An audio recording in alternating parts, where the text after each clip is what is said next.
Along the life-giving banks of the Nile, where golden sands meet fertile black soil, one of humanity's most enduring mythological traditions took root and flourished for over 3,000 years. Egyptian mythology stands as a monumental achievement of human imagination, a complex tapestry of divine beings, cosmic battles, and profound wisdom that continues to captivate us millennia after the last hieroglyphs were carved. Unlike many ancient belief systems that have faded into obscurity, Egyptian mythology maintains a powerful presence in our collective consciousness. The striking imagery of falcon-headed gods, the mysteries of the pyramids, and the allure of the afterlife journey have permeated literature, film, art, and popular culture across the globe. This enduring fascination is no accident. Egyptian myths speak to fundamental human concerns: creation, order versus chaos, mortality, and the possibility of life beyond death. Egyptian mythology didn't emerge fully formed, but evolved over vast stretches of time, beginning around 30,100 BCE with the unification of Upper and Lower Egypt under the first pharaoh. This mythology continued developing through the Old Kingdom, Middle Kingdom, New Kingdom, and beyond, even absorbing elements of Greek and Roman thought during the later Ptolemaic period. The geography of Egypt profoundly shaped its mythology.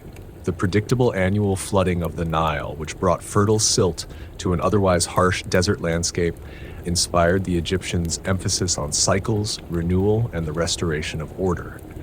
This natural phenomenon became mirrored in mythic cycles like the daily journey of the sun god Ra and the death and resurrection of Osiris.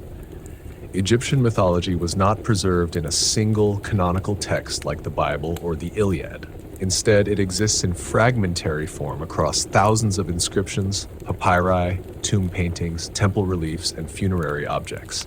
The pyramid texts from the Old Kingdom, coffin texts from the Middle Kingdom, and the Book of the Dead from the New Kingdom provide our most comprehensive sources, though even these primarily focus on afterlife beliefs rather than offering complete mythological narratives. Archaeological evidence reveals that Egyptian myths weren't static, but underwent significant transformations over time. Gods merged, split, or changed attributes. Creation stories varied by region, and foreign deities were periodically absorbed into the pantheon. What remained constant was the Egyptians' commitment to maintaining Ma'at, the fundamental concept of truth, balance, and cosmic order. For ancient Egyptians, mythology wasn't an abstract collection of stories, but a living reality that permeated every aspect of existence. The pharaoh wasn't merely a political ruler, but the living embodiment of Horus, maintaining cosmic order through ritual actions. Temples weren't just buildings, but horizon houses where heaven met earth, requiring precise daily rituals to sustain the gods, who in turn sustained creation itself. Ordinary citizens engage with mythology through public festivals, celebrating events like the annual flooding of the Nile, associated with the tears of Isis, or the return of the goddess Hathor from Nubia, marking the beginning of the inundation season. Household shrines honored deities like Bez and Taweret, who protected families from dangers ranging from venomous creatures to complications in childbirth. Even medicine and magic were inseparable from mythology. Healing practices often involved recitations identifying the patient with Horus and the healer with Thoth or Isis, drawing on divine precedent to overcome illness, which was frequently attributed to malevolent supernatural forces. Amulets shaped like the Eye of Horus protected against misfortune, while scarab beetles symbolized the sun god's regenerative power. Egyptian mythology provided explanations for natural phenomena, justified social hierarchies, offered comfort regarding mortality, and established behavioral standards through stories of divine judgment. Yet, it would be a mistake to view these myths as mere primitive attempts to explain the unexplainable. The sophisticated Egyptian priesthood was capable of abstract theological thinking, often presenting the same divine powers through multiple symbolic forms and narratives that operated on several levels of meaning simultaneously.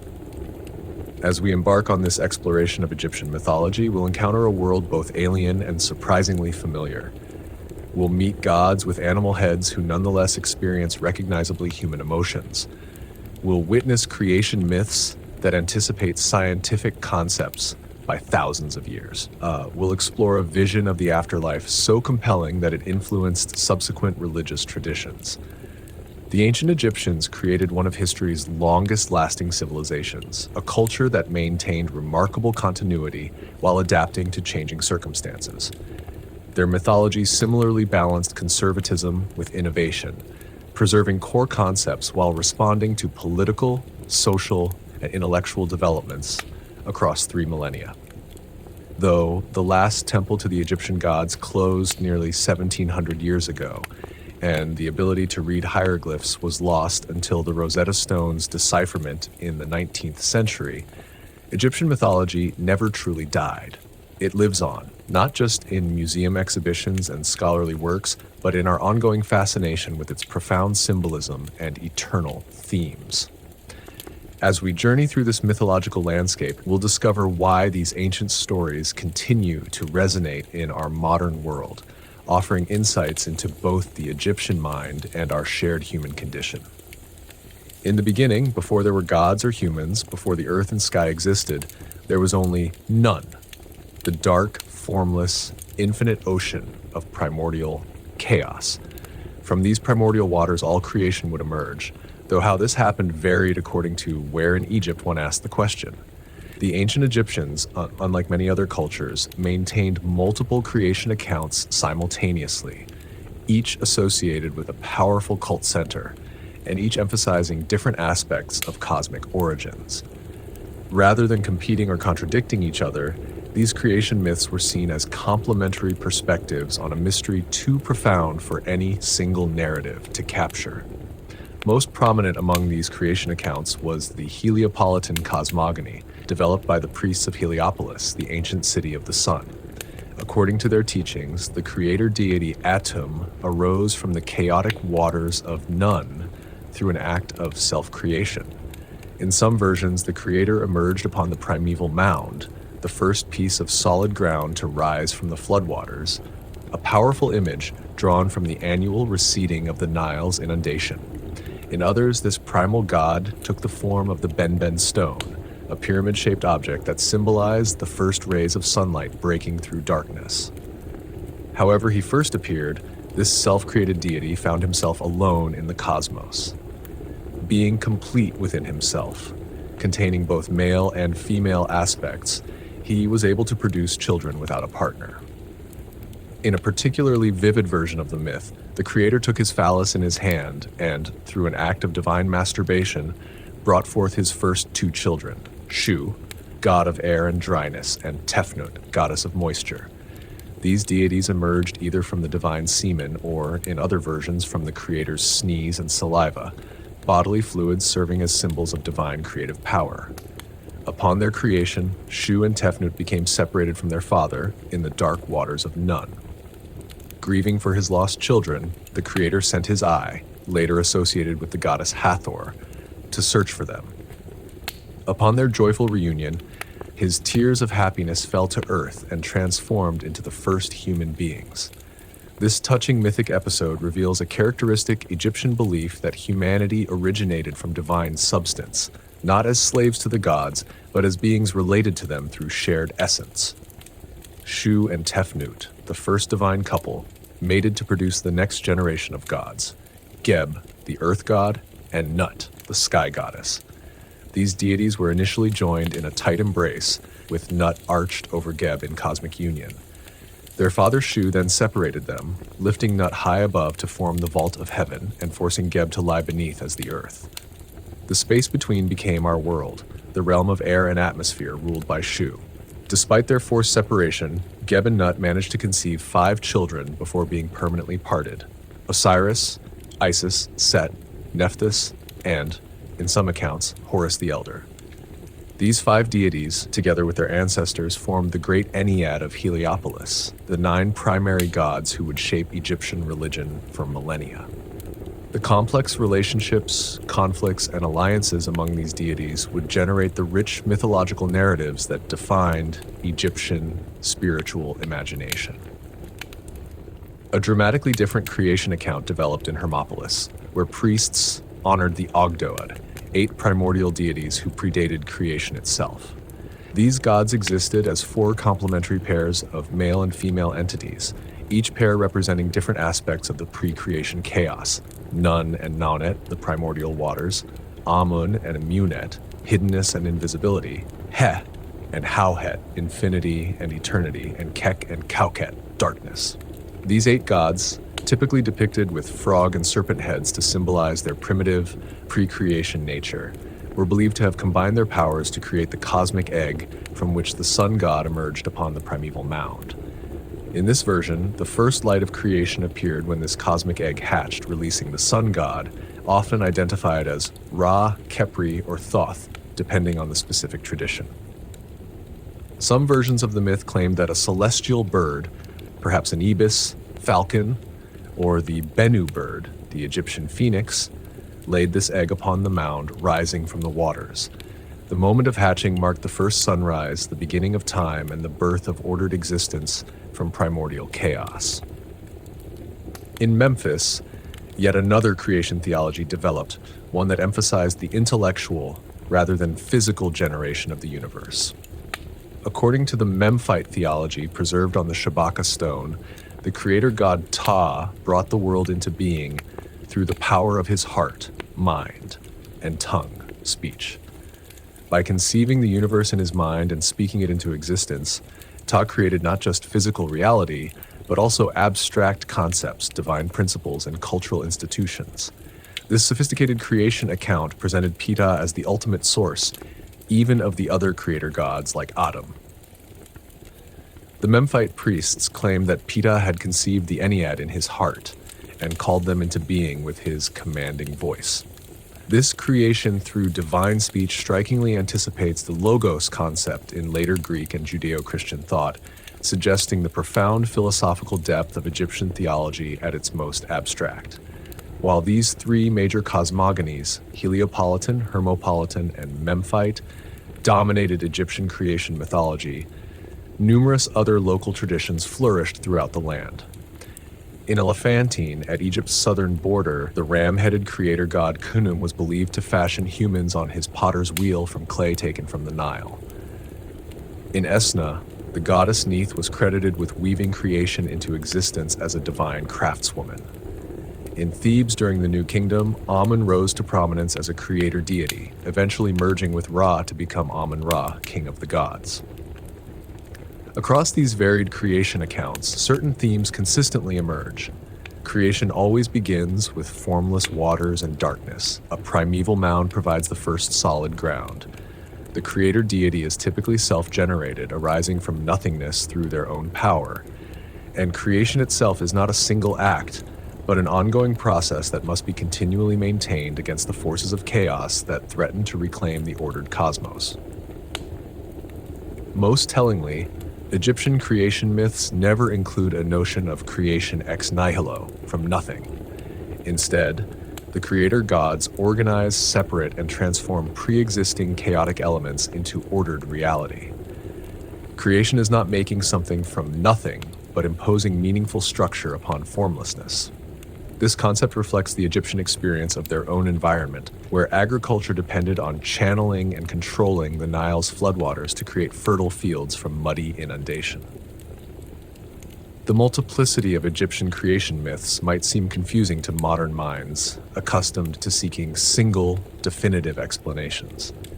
Yet this theological flexibility allowed Egyptian religion to evolve over 3 millennia while maintaining its essential character.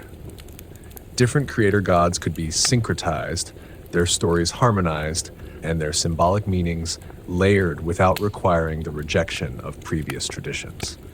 This intellectual approach, seeing complementary truths in apparently different accounts, reveals a sophisticated religious sensibility that recognized the limitations of any single explanation for the ultimate mystery of existence. From the primordial waters and divine acts of creation emerged a pantheon of deities more diverse and numerous than almost any other ancient civilization.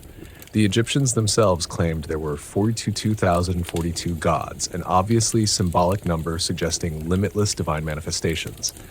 These weren't simply personifications of natural forces, but complex personalities with intricate relationships, shifting attributes, and multifaceted roles that evolved over millennia of Egyptian history.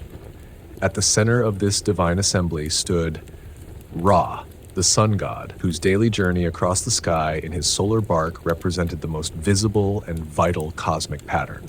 Depicted with a falcon's head crowned by the solar disk, Ra embodied light, warmth, and life-giving energy. As creator and king of the gods, Ra ruled from his celestial throne, maintaining Ma'at, the fundamental order of the universe. Each morning, Ra would be born anew in the east as Khepri, the scarab-headed god of the rising sun. At midday, he reached the height of his power as Ra, and in the evening, he became Atum, the setting sun, preparing for his nighttime journey through the underworld. This cycle of rebirth made Ra the perfect symbol of eternal renewal, a concept central to Egyptian thought. No deity better embodied this principle of renewal than Osiris, lord of the underworld and judge of the dead. Originally a god of fertility associated with the life-giving Nile, Osiris achieved cosmic significance through his death and resurrection. When he was murdered by his jealous brother Set, the god of chaos and desert storms, Osiris became the first mummy and the model for all who hoped to overcome death. His green skin in Egyptian art symbolized vegetation and rebirth, while his distinctive crown with tall plumes represented his royal authority over the realm of the dead. As ruler of the afterlife, Osiris offered the promise that death was not the end, but a transition to another state of existence. No tale of Osiris is complete without mentioning his devoted wife, Isis, perhaps Egypt's most versatile and influential goddess. Renowned for her magical powers and cunning intelligence, Isis reconstructed her husband's dismembered body, conceived their son Horus posthumously, and protected him through a dangerous childhood. Her tenacity and resourcefulness made her the model of perfect wifehood and motherhood, while her magical knowledge gave her dominion over healing and protection. Depicted with a throne hieroglyph on her head, her name literally means throne. Isis embodied royal power and divine queenship. Her cult would eventually spread throughout the Mediterranean world, becoming one of the most popular religions of the Roman Empire. The divine child of Isis and Osiris, Horus represented legitimacy and rightful succession, concepts critical to a civilization obsessed with continuity. Typically portrayed with a falcon's head, Horus began as a sky god whose eyes represented the sun and moon. After his father's murder, Horus engaged in a cosmic struggle with his uncle Set that lasted 80 years. This conflict between order and chaos, fertility and barrenness, legacy and usurpation ended with Horus's victory and coronation, like establishing the pattern for all earthly succession. Every living pharaoh was considered the embodiment of Horus, while each deceased king became one with Osiris, creating an eternal cycle of royal regeneration. Set, often misunderstood as a simple villain, played a more complex role in Egyptian religion. As god of deserts, storms, disorder, and foreign lands, Set represented necessary but dangerous forces. His murder of Osiris and battle with Horus earned him a fearsome reputation, yet the Egyptians recognized that his chaotic energy was essential to the cosmos. Set protected Ra's solar boat against the serpent of chaos, Apophis, demonstrating that even destructive power could serve higher purposes. During certain periods, particularly when foreign dynasties ruled Egypt, Set received elevated worship. His red hair and distinctive animal head, possibly an aardvark or imaginary beast, became emblems of formidable strength rather than evil. Among the most visually distinctive Egyptian deities was Anubis, the jackal-headed god of mummification and protector of tombs. His association with jackals, which haunted cemeteries in ancient times, transformed a feared scavenger into a divine guardian. With his jet-black skin symbolizing fertile soil and resurrection, Anubis guided the deceased through the afterlife journey. He performed the crucial role of weighing the heart of the deceased against the feather of Ma'at, determining who merited eternal life. Anubis's careful attention to proper funerary procedures made him the patron of embalmers, whose sacred work transformed perishable bodies into eternal vessels for the soul. The ibis-headed Thoth stood as Egypt's god of wisdom, writing, and magic, essentially the divine intellect. A scribe of the gods, he recorded the judgment of the dead, invented hieroglyphics, authored mystical texts, and calculated the days of the year. His association with the moon complemented Ra's solar dominion, providing measure and rhythm to time itself. Thoth's intervention often resolved divine conflicts through words rather than weapons, demonstrating the power of knowledge over force. Revered by scribes and magicians alike, Thoth embodied the Egyptian belief that literacy and magical expertise were intertwined paths to power. Few goddesses inspired more contradictory emotions than Hathor, deity of love, beauty, music, and joy, who could transform into the bloodthirsty lioness Sekhmet when provoked. In her benevolent aspect, cow-headed Hathor welcomed the dead to the afterlife with nourishment from her divine milk. She brought intoxication through beer and wine, ecstasy through music and dance, and fulfillment through sexuality and motherhood. Yet when Ra unleashed her as Sekhmet to punish human rebellion, she nearly destroyed humanity in a bloodlust that the gods themselves struggled to contain. This dual nature made Hathor a powerful reminder that creative and destructive forces often spring from the same divine source. Balancing Hathor's passionate intensity was Ma'at, the goddess who personified cosmic order, truth, and justice. Unlike the dramatic narratives surrounding other deities, Ma'at rarely featured in myths as an active character. Instead, she embodied an abstract principle so fundamental that all creation depended on it. Depicted as a woman with an ostrich feather on her head, Ma'at represented the ideal state of existence, harmonious, balanced, and righteous. Pharaohs claimed to rule according to Ma'at, while the deceased hoped their hearts would balance against her feather in the judgment hall. Without Ma'at, the Egyptians believed the cosmos would dissolve back into primordial chaos. Beyond these major figures existed a vast array of lesser deities governing every aspect of life. Household gods like Bes, a dwarf deity with a lion's mane who protected women in childbirth and children from nightmares, and Taweret, the pregnant hippopotamus goddess who safeguarded mothers, brought divine protection into the homes of ordinary Egyptians. Local gods like Sobek, the crocodile deity of the Fayum, or Khnum, ram-headed potter of Elephantine, commanded intense regional devotion. Personifications of abstract concepts included Shai, fate renewed at harvest abundance, and Heka, magical power. What made Egyptian religion particularly fluid was the practice of syncretism, the merging of deities who shared attributes or functions.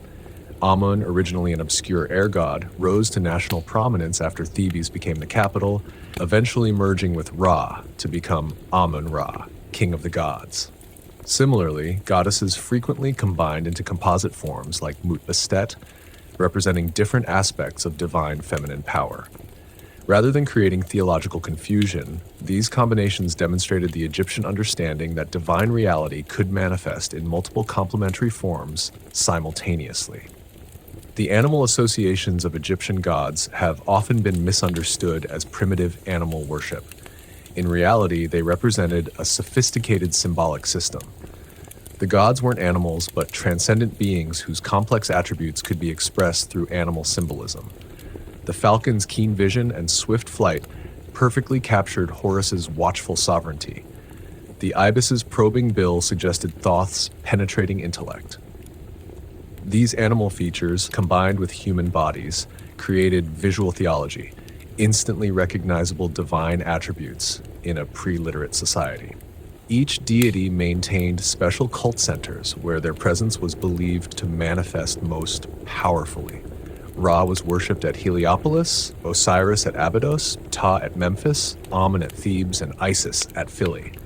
These temples weren't merely places of worship, but mansions of the gods, where daily rituals sustained cosmic order. Priests performed elaborate ceremonies, washing, feeding, and clothing divine statues believed to house the god's Ka, spiritual essence. Through these rituals, humans participated in maintaining creation itself, becoming essential participants in cosmic continuity. The Egyptian gods were neither distant abstractions nor simplistic personifications. They existed in a complex divine society that mirrored and transcended human experience. Through myth, ritual, art, and architecture, the Egyptians developed relationships with these divine powers, seeing in them both the patterns of natural forces and models for human potential.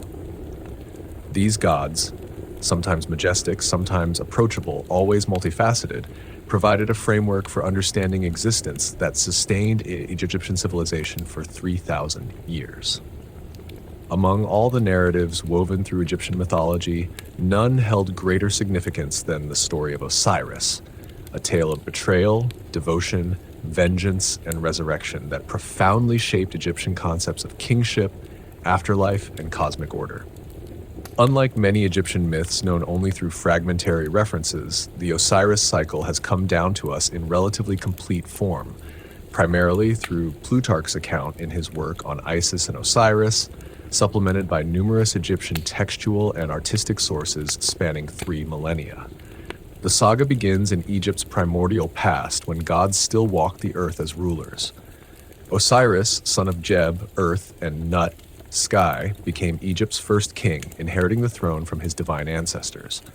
Far from being a distant sovereign, Osiris proved himself a cultural hero who transformed Egyptian society. He taught humans the arts of agriculture, established religious practices, gave them laws, and introduced the cultivation of grain and grape. Under his benevolent guidance, Egypt flourished in a golden age without hunger, warfare, or injustice, a time when Ma'at reigned supreme. By his side ruled Isis, his sister wife, whose wisdom and magical powers complemented Osiris's gentle strength. Together they embodied the ideal divine couple, bringing prosperity to the land and serving as models for human marriages.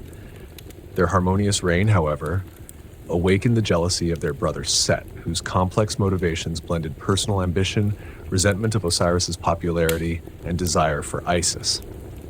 Some later interpretations suggested a cosmic dimension to this rivalry. Set, as Lord of the Desert, naturally opposed Osiris, who represented the fertile Nile and its life-giving annual flood. Set's murderous plot unfolded at a lavish banquet to which he invited Osiris and 72 conspirators. During the festivities, Set presented an exquisitely crafted chest, announcing that he would gift it to whomever it fit perfectly. One by one, the guests tried the chest without success. When Osiris's turn came, he lay down inside, not realizing the chest had been precisely measured to his body.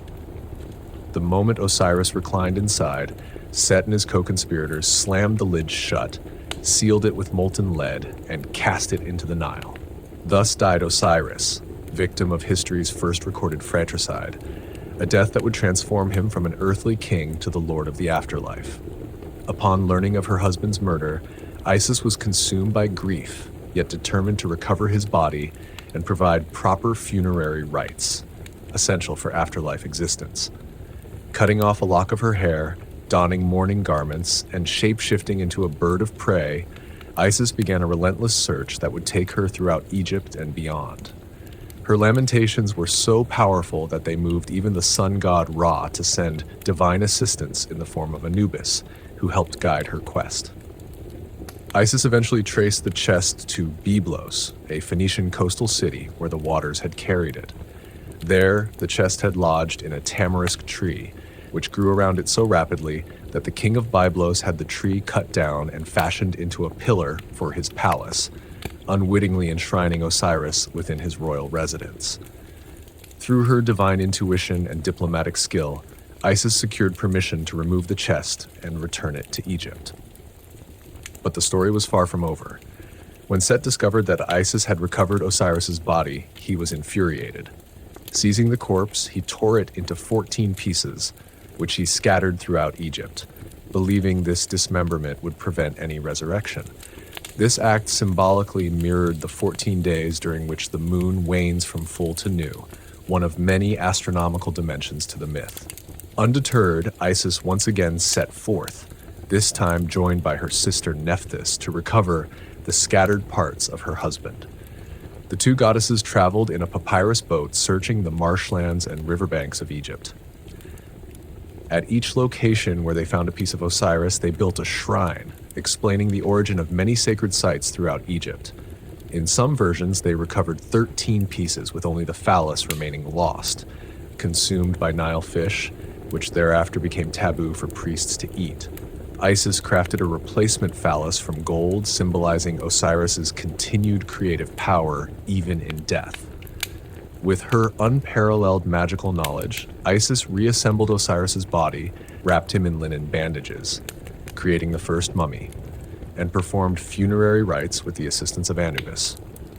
Through elaborate rituals and powerful incantations, Isis temporarily restored Osiris to life, just long enough to conceive a son who would avenge his father and reclaim the throne.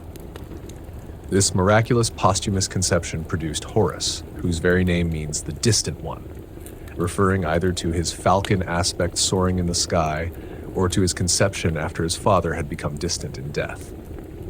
Knowing that Set would attempt to kill this legitimate heir, Isis fled to the marshes of the Nile Delta, where she hid in the dense papyrus thickets of Chemis.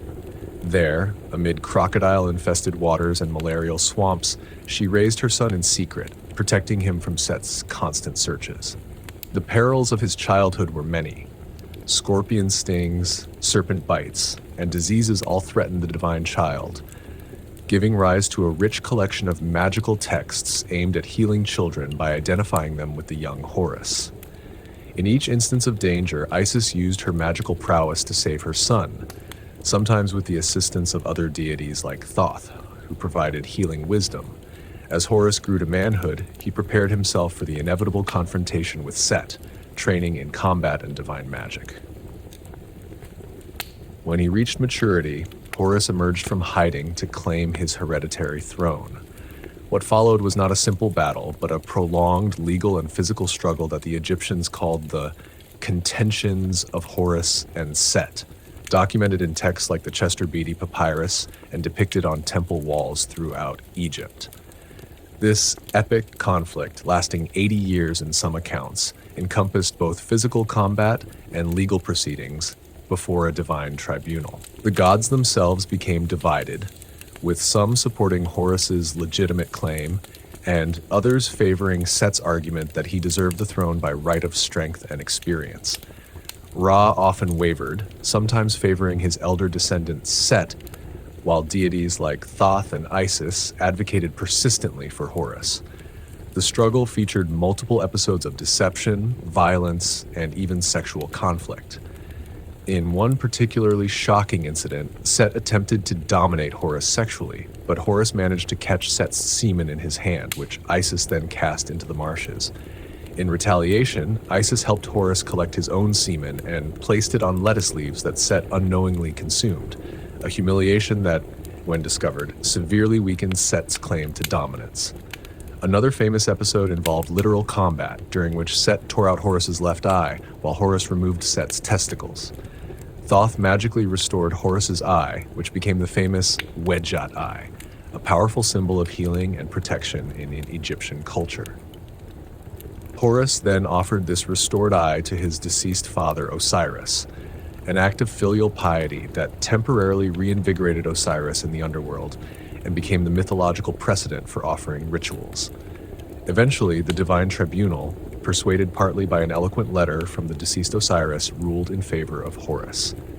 In the definitive judgment, Horus received the throne of Egypt, while Set was either banished to the desert or, in some versions, reconciled and given dominion over foreign lands in the desert regions.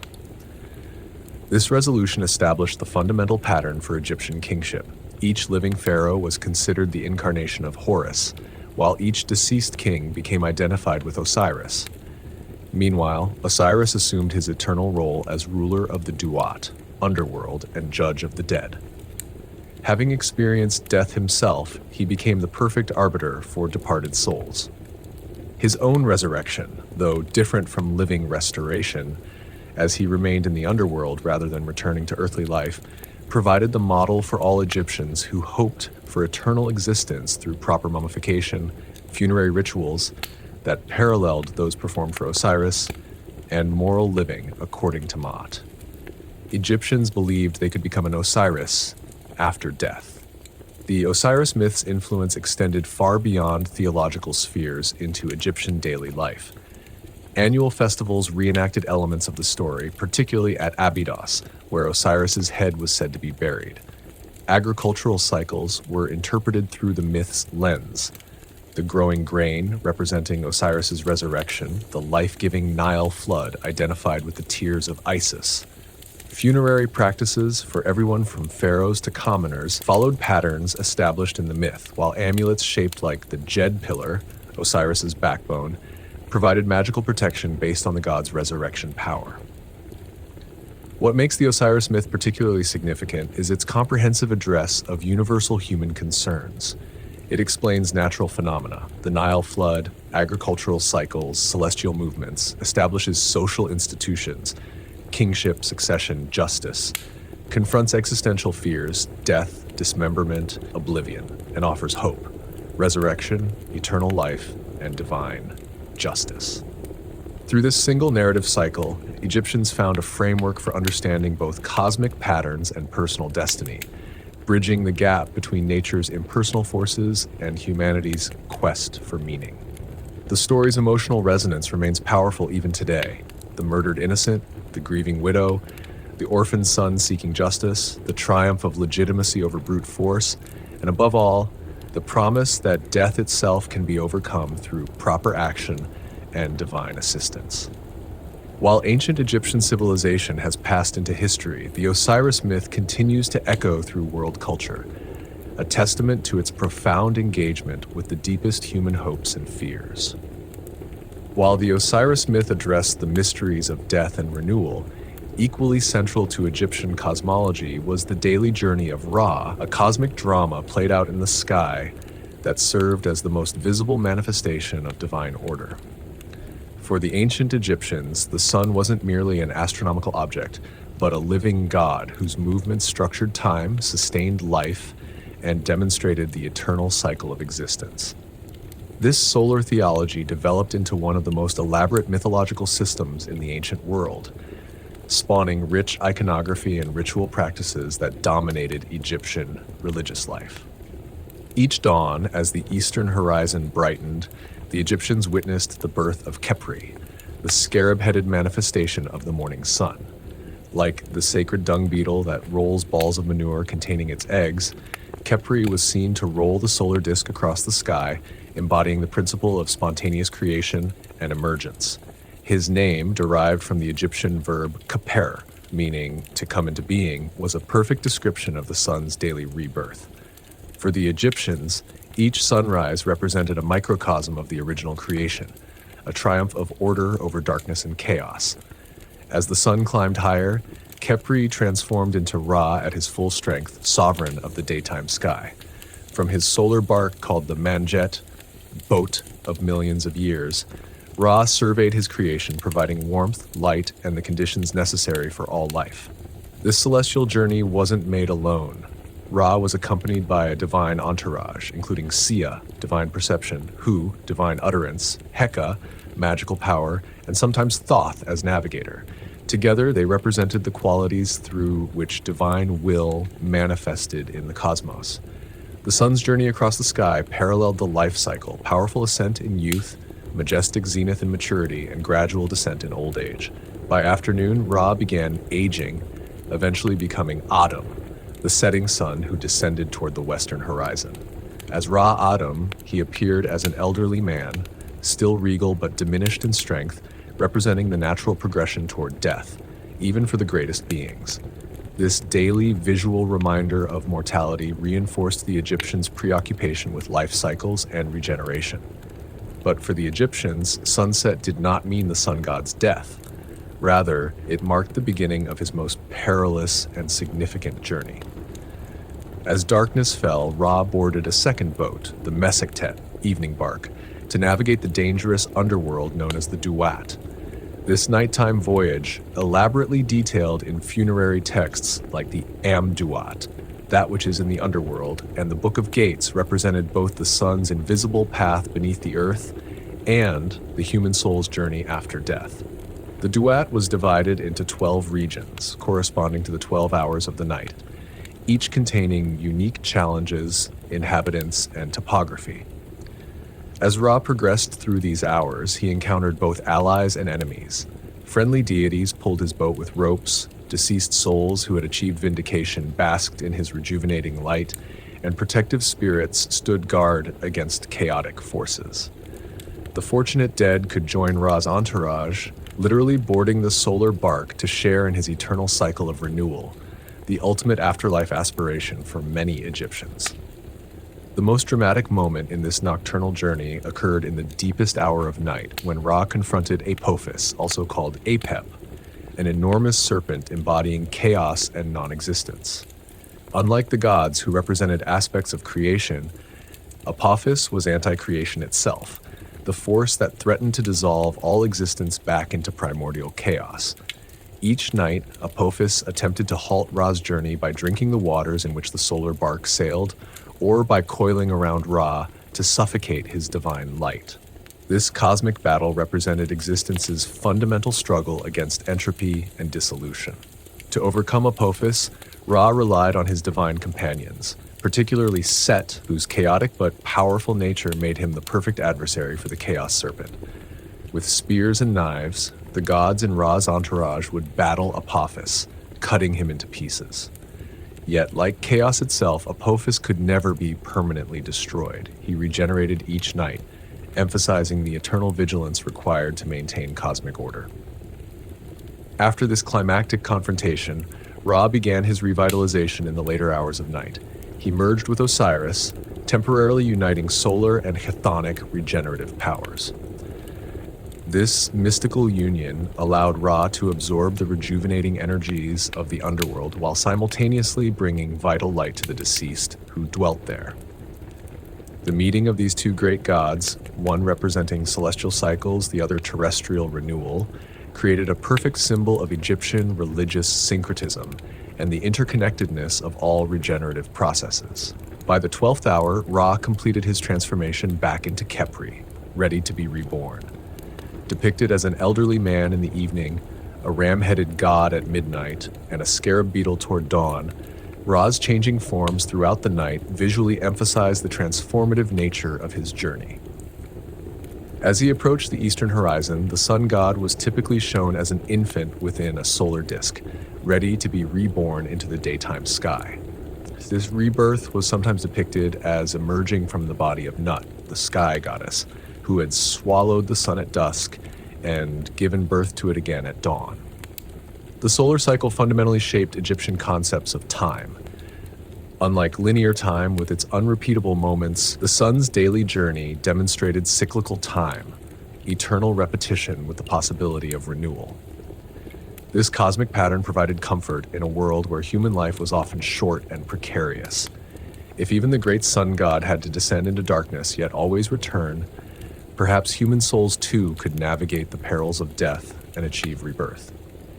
Egyptian temples incorporated this solar symbolism into their very architecture.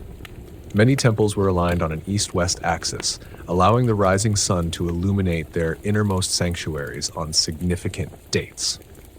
The daily temple rituals mirrored the sun's journey. Doors opened at dawn, offerings peaked at midday, and evening ceremonies prepared for the sun's nighttime voyage. Priests performed elaborate rituals to assist Ra in his battles against chaos, demonstrating how religious practice was understood as actual participation in cosmic maintenance. Over the centuries, Ra's theological importance led to numerous syncretistic combinations with other deities.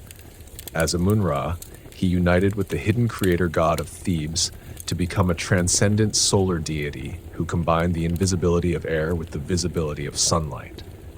As Ra-Horakhti, Ra-Horus of the Horizons, he merged with aspects of Horus to emphasize his dominion over the horizons where day meets night. As Atum-Ra, he united the setting sun with the primeval creator. These theological developments allowed Ra's solar symbolism to incorporate additional divine aspects while maintaining his essential nature. Perhaps most significant for ordinary Egyptians was how the solar cycle provided a visible daily reminder of divine presence and the reliability of cosmic order. In a world filled with uncertainties, illness, crop failure, political instability, The sun's unfailing return each morning offered tangible evidence that the universe remained fundamentally ordered despite apparent chaos. If the sun god could overcome the serpent of chaos each night, humans too might triumph over their challenges through proper action and divine assistance. For the deceased, Ra's journey offered both model and means for navigating the afterlife. Numerous spells in the Book of the Dead aimed to help the deceased join Ra's entourage, transform along with him, or navigate the underworld using knowledge of its geography gleaned from solar mythology. The goal wasn't merely to observe Ra's eternal cycle, but participate in it, becoming one with the perpetual renewal that defined Egyptian concepts of the blessed afterlife. The sun's daily victory over darkness provided Egyptians with their most powerful symbol of the triumph of order over chaos, life over death, and existence over nothingness. In a world where pharaohs died, civilizations rose and fell, and individual lives passed like shadows, the sun's unfailing return offered a cosmic constant, a divine promise that, though all things must descend into darkness, rebirth remains eternally possible for those who properly prepare and align themselves with the perpetual rhythms of creation. Underlying all Egyptian mythology and religious practice was a concept so fundamental that without it, the Egyptians believed the universe itself would cease to function. This was the principle of cosmic order, a term that simultaneously denoted truth, justice, harmony, balance, order, and righteousness. More than just an abstract philosophical principle, this concept represented the essential cosmic order established at creation, the moral foundation of Egyptian society, and was personified as a goddess who embodied these qualities. No element of Egyptian thought can be fully understood without grasping this central concept that united their cosmology, ethics, politics, and afterlife beliefs into a coherent worldview. When the Creator God first established the universe from primordial chaos, his primary achievement was the establishment of proper order, the way the cosmos was meant to function. The separation of earth from sky, the predictable movement of celestial bodies, the annual flooding of the Nile, the succession of seasons, all these ordered patterns represented this cosmic principle in action. The universe functioned through balanced opposites: day and night, life and death, growth and decay. Rather than seeing these as conflicting forces, Egyptians recognized them as complementary aspects of a harmonious whole. This fundamental truth governed these relationships, maintaining the delicate balance that sustained creation. As a goddess, this concept appeared as a woman wearing an ostrich feather on her head, often depicted with wings representing her all-encompassing nature. Unlike deities who featured prominently in dramatic myths, she rarely appeared as an active character in Egyptian stories. Her power lay not in specific miraculous acts, but in her omnipresent influence as the foundation of existence itself. In some creation accounts, she stood beside the Creator from the beginning, not so much a created being as the principle through which creation itself became possible. On a cosmic level, this divine order stood in eternal opposition to Isfet, chaos, falsehood, and disorder. The Egyptians viewed creation not as a completed event, but as an ongoing process requiring constant maintenance against the forces of chaos that perpetually threatened to dissolve the ordered universe back into primordial formlessness. Every sunrise represented a victory for order. Every proper offering and ritual helped sustain cosmic balance. Every just action by humans reinforced the structured universe. Conversely, every lie, every selfish deed, every disruption of harmony strengthened the forces of Isfet and jeopardized creation itself. This cosmic struggle took tangible form in Egyptian royal ideology. The pharaoh served as the primary agent of cosmic truth on earth, responsible for maintaining divine order in the human realm. Upon coronation, the king was presented with a small figure of the goddess, symbolizing his responsibility to uphold her principles. Royal titles frequently included phrases like beloved of truth or who lives by justice. In temple scenes, pharaohs were often depicted offering a small figure of the cosmic order deity to the gods, a profound symbolic act representing the king's fulfillment of his cosmic role by maintaining order, justice, and truth in Egypt. The concept directly shaped Egyptian governance and legal systems. Viziers who served as chief justices wore small images of the truth goddess to signify their commitment to just rulings. Court officials were referred to as priests of truth, while judges wore emblems of the goddess during legal proceedings. The ideal of impartial justice was directly connected to maintaining cosmic harmony. An unjust verdict wasn't merely unfair to an individual, but constituted a tear in the fabric of proper order that could have cosmic consequences for ordinary Egyptians. Living in accordance with divine order meant maintaining harmonious relationships, speaking truthfully, showing proper respect to gods and ancestors, fulfilling family obligations, and performing one's societal role with integrity. The instruction genre of Egyptian wisdom literature frequently emphasized these values, presenting this cosmic principle not as an unattainable ideal, but as a practical guide for daily living. The instructions of Ptahhotep, for instance, counseled, "Great is truth, lasting in effect, undisturbed since the time of Osiris." This suggested that living according to cosmic order connected contemporary Egyptians with an unbroken tradition stretching back to mythological times. While this universal law established ethical standards, it differed from later moral systems by emphasizing harmony and balance rather than absolute prohibitions. The goal was to maintain proper relationships and proportions in all things. Even attributes modern people might consider entirely positive, like generosity, required balance. Excessive generosity that impoverished one's family would disrupt social harmony, just as surely as selfishness would. This nuanced view extended to emotions, bodily needs, social interactions, and religious observances, all of which required proper measure and context. Perhaps nowhere was this concept more vividly expressed than in Egyptian afterlife beliefs, particularly the pivotal scene of the weighing of the heart ceremony in the Hall of Two Truths. The deceased's heart, seat of intellect, emotion, and moral character in Egyptian thought, was placed on one side of a scale, like with the feather of truth on the opposite pan. If the heart balanced perfectly against the feather, the deceased was declared true of voice and admitted to the eternal paradise of the field of reeds. If the heart proved heavier than the feather, weighed down by sins against cosmic order, it would be devoured by the fearsome Ammit, the devourer of hearts, resulting in a second permanent death.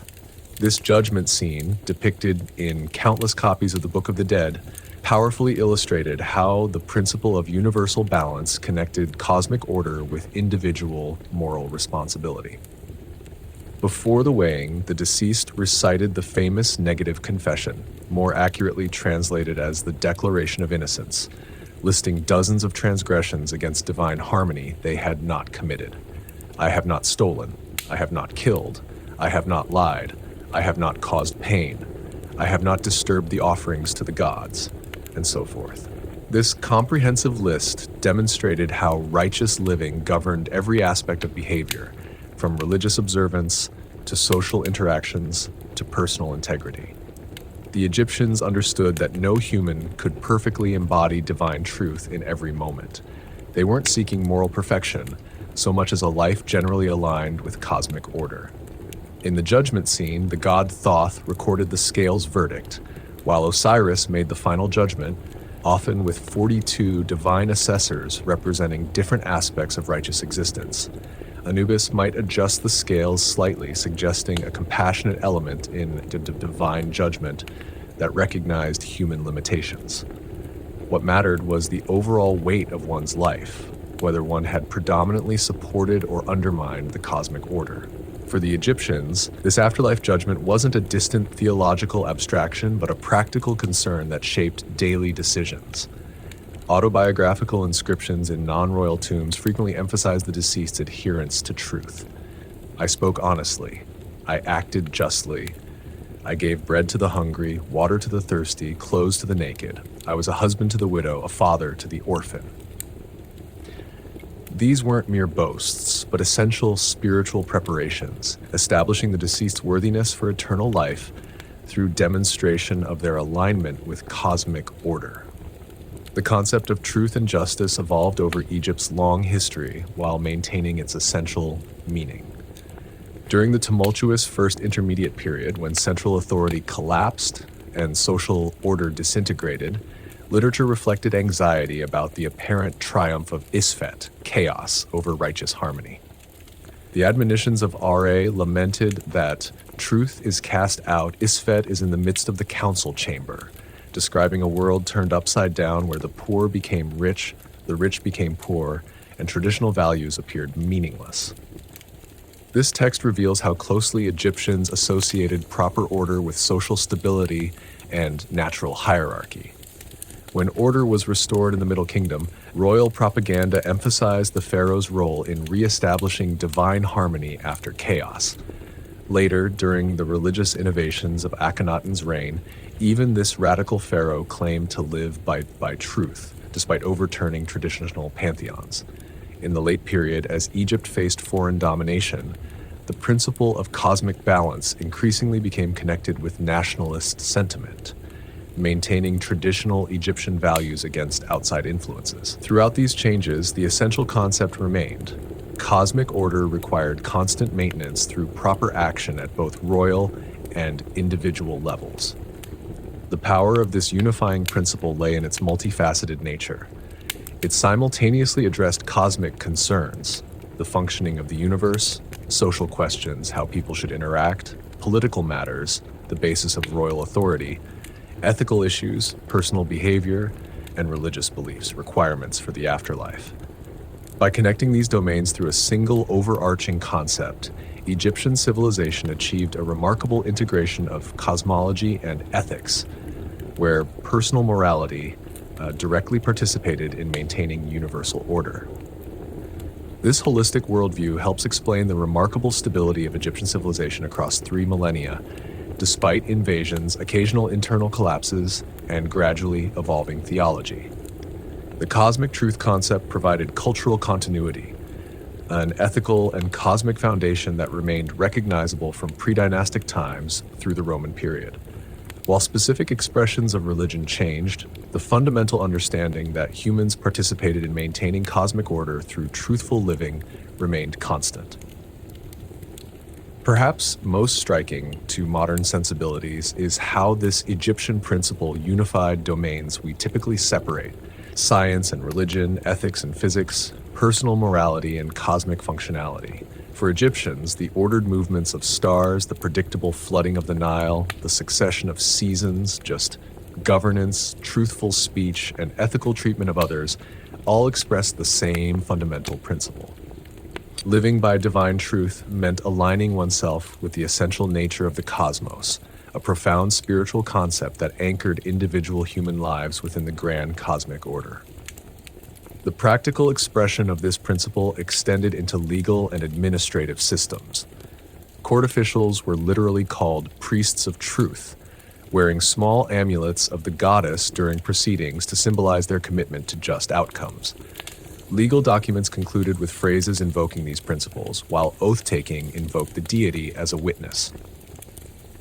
This integration of cosmic principle and practical governance created a system where justice wasn't merely a human convention, but participation in divine order.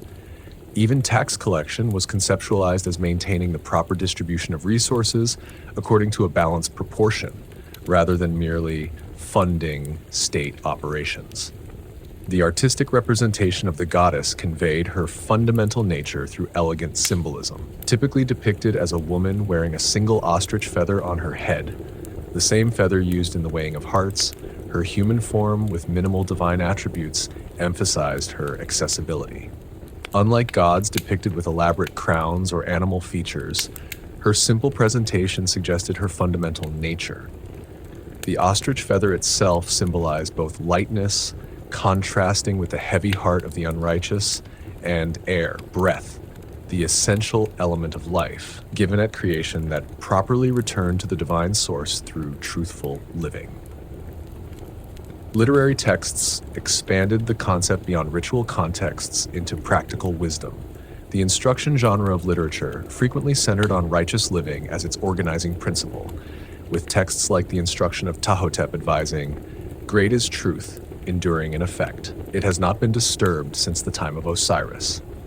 These instructional works provided practical guidance on applying these principles in daily situations, from family relationships to business dealings, court behavior to religious observance. By framing everyday ethics within this cosmic concept, Egyptian wisdom literature created a seamless connection between practical behavior and universal order. The Egyptian concept of cosmic order offers striking contrasts and parallels with ethical systems from other ancient civilizations. Unlike Mesopotamian morality, which emphasized obedience to divine commands that could seem arbitrary, the Egyptian view presented ethical behavior as alignment with the fundamental nature of reality itself. Unlike later Greek philosophical ethics, which focused on human reasoning, this approach embedded ethical principles in cosmic structure, prior to human interpretation. Yet it shared with Confucianism the concept that proper social relationships reflected cosmic harmony, and with Dharma, the idea that individual actions affected universal balance. What made this Egyptian principle particularly powerful was its resistance to abstract intellectualization divorced from practice. It wasn't primarily a philosophical concept to be discussed, but a reality to be enacted through proper speech, ritual correctness, ethical behavior, and social harmony. The Egyptians recognized that cosmic order required continuous participation rather than mere acknowledgement. One didn't simply believe in divine truth, one enacted it through proper living, maintained it through ritual action, restored it through just decisions, and ultimately embodied it through truthful character capable of passing the afterlife judgment. This insistence on practical embodiment of cosmic principle helped Egyptian civilization maintain remarkable cultural stability across changing historical circumstances. While political systems rose and fell, foreign powers occasionally dominated, and specific theological expressions evolved. The fundamental conception of a universe governed by truth and balance provided continuity across 3 millennia of Egyptian history, a testament to how effectively this concept integrated cosmic understanding with practical living in ways that remained meaningful across generations of Egyptian experience. No civilization in history devoted more resources, artistic genius, or intellectual energy to preparing for the afterlife than ancient Egypt. From the colossal pyramids that still dominate the Giza Plateau to the humblest painted wooden coffin, Egyptian material culture overwhelmingly focused on ensuring eternal existence beyond death. This preoccupation with the afterlife wasn't driven by morbidity, but by an intense affirmation of life so profound that Egyptians refused to accept its termination, developing instead one of history's most elaborate and hopeful visions of existence beyond the grave. Egyptian conceptions of the afterlife evolved significantly over their long history, yet certain fundamental beliefs remained relatively consistent. Central to their understanding was the complex Egyptian view of human composition. Rather than a simple body-soul dualism, Egyptians conceived of the person as a composite of multiple elements: the physical body, the Ba, the Shut, the Ren, and the Ak. Each component played a vital role in afterlife existence, necessitating the elaborate preparations that characterized Egyptian funerary practices. The Kea, often translated inadequately as double or life force, represented the vital essence received at birth that distinguished the living from the dead. It required sustenance even after death, which explains the extensive food offerings in Egyptian tombs and the development of offering formulas intended to magically provide nourishment. Statues placed in tombs served as alternate homes for the Ka if the mummified body should perish, providing a physical anchor in the material world. The Ba, typically depicted as a human-headed bird, represented the mobile aspect of the personality that could travel between worlds after death. The Ba could leave the tomb during daylight hours to visit familiar places, enjoy the sunshine, or receive offerings before returning to the body at night. This concept allowed Egyptians to reconcile the seemingly contradictory desires for the deceased to both remain preserved in the tomb and enjoy freedom of movement. When properly unified in the afterlife, these elements formed the Akh, the transfigured affective spirit that could dwell among the gods and stars. Becoming an Akh represented the ultimate goal of funerary preparations, not merely continuing existence, but achieving a transformed divine state. The word Akh, written with the crested ibis hieroglyph, carried connotations of radiance and effectiveness, suggesting the luminous, powerful condition of those who had successfully navigated the transition to eternal life. The journey to this blessed state was fraught with dangers, necessitating extensive magical and ritual preparations. Immediately after death, the deceased faced a hazardous journey through the underworld, navigating its complex geography populated by fearsome guardians and gates requiring passwords, as well as supernatural beings who could help or hinder progress. Knowledge was power in this realm. Knowing the names of gatekeepers, possessing the correct spells, and understanding the underworld's topography could mean the difference between achieving eternal life and suffering a second death of permanent extinction. To provide this essential knowledge, Egyptians developed increasingly elaborate funerary texts. The pyramid texts, humanity's oldest known religious writings, covered the interior walls of Old Kingdom royal pyramids with hundreds of spells designed to help the king ascend to the celestial realm.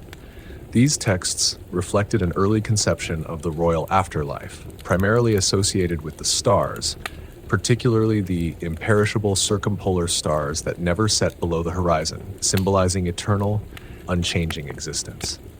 As afterlife hopes democratized, the coffin texts emerged during the Middle Kingdom, adapting royal funerary magic for non-royal use.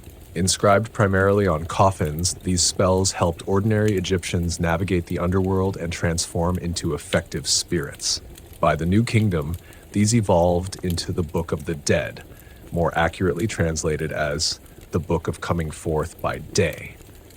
Typically written on papyrus scrolls placed with the mummy, its approximately 200 spells, accompanied by vivid illustrations, provided a comprehensive magical toolkit for afterlife success.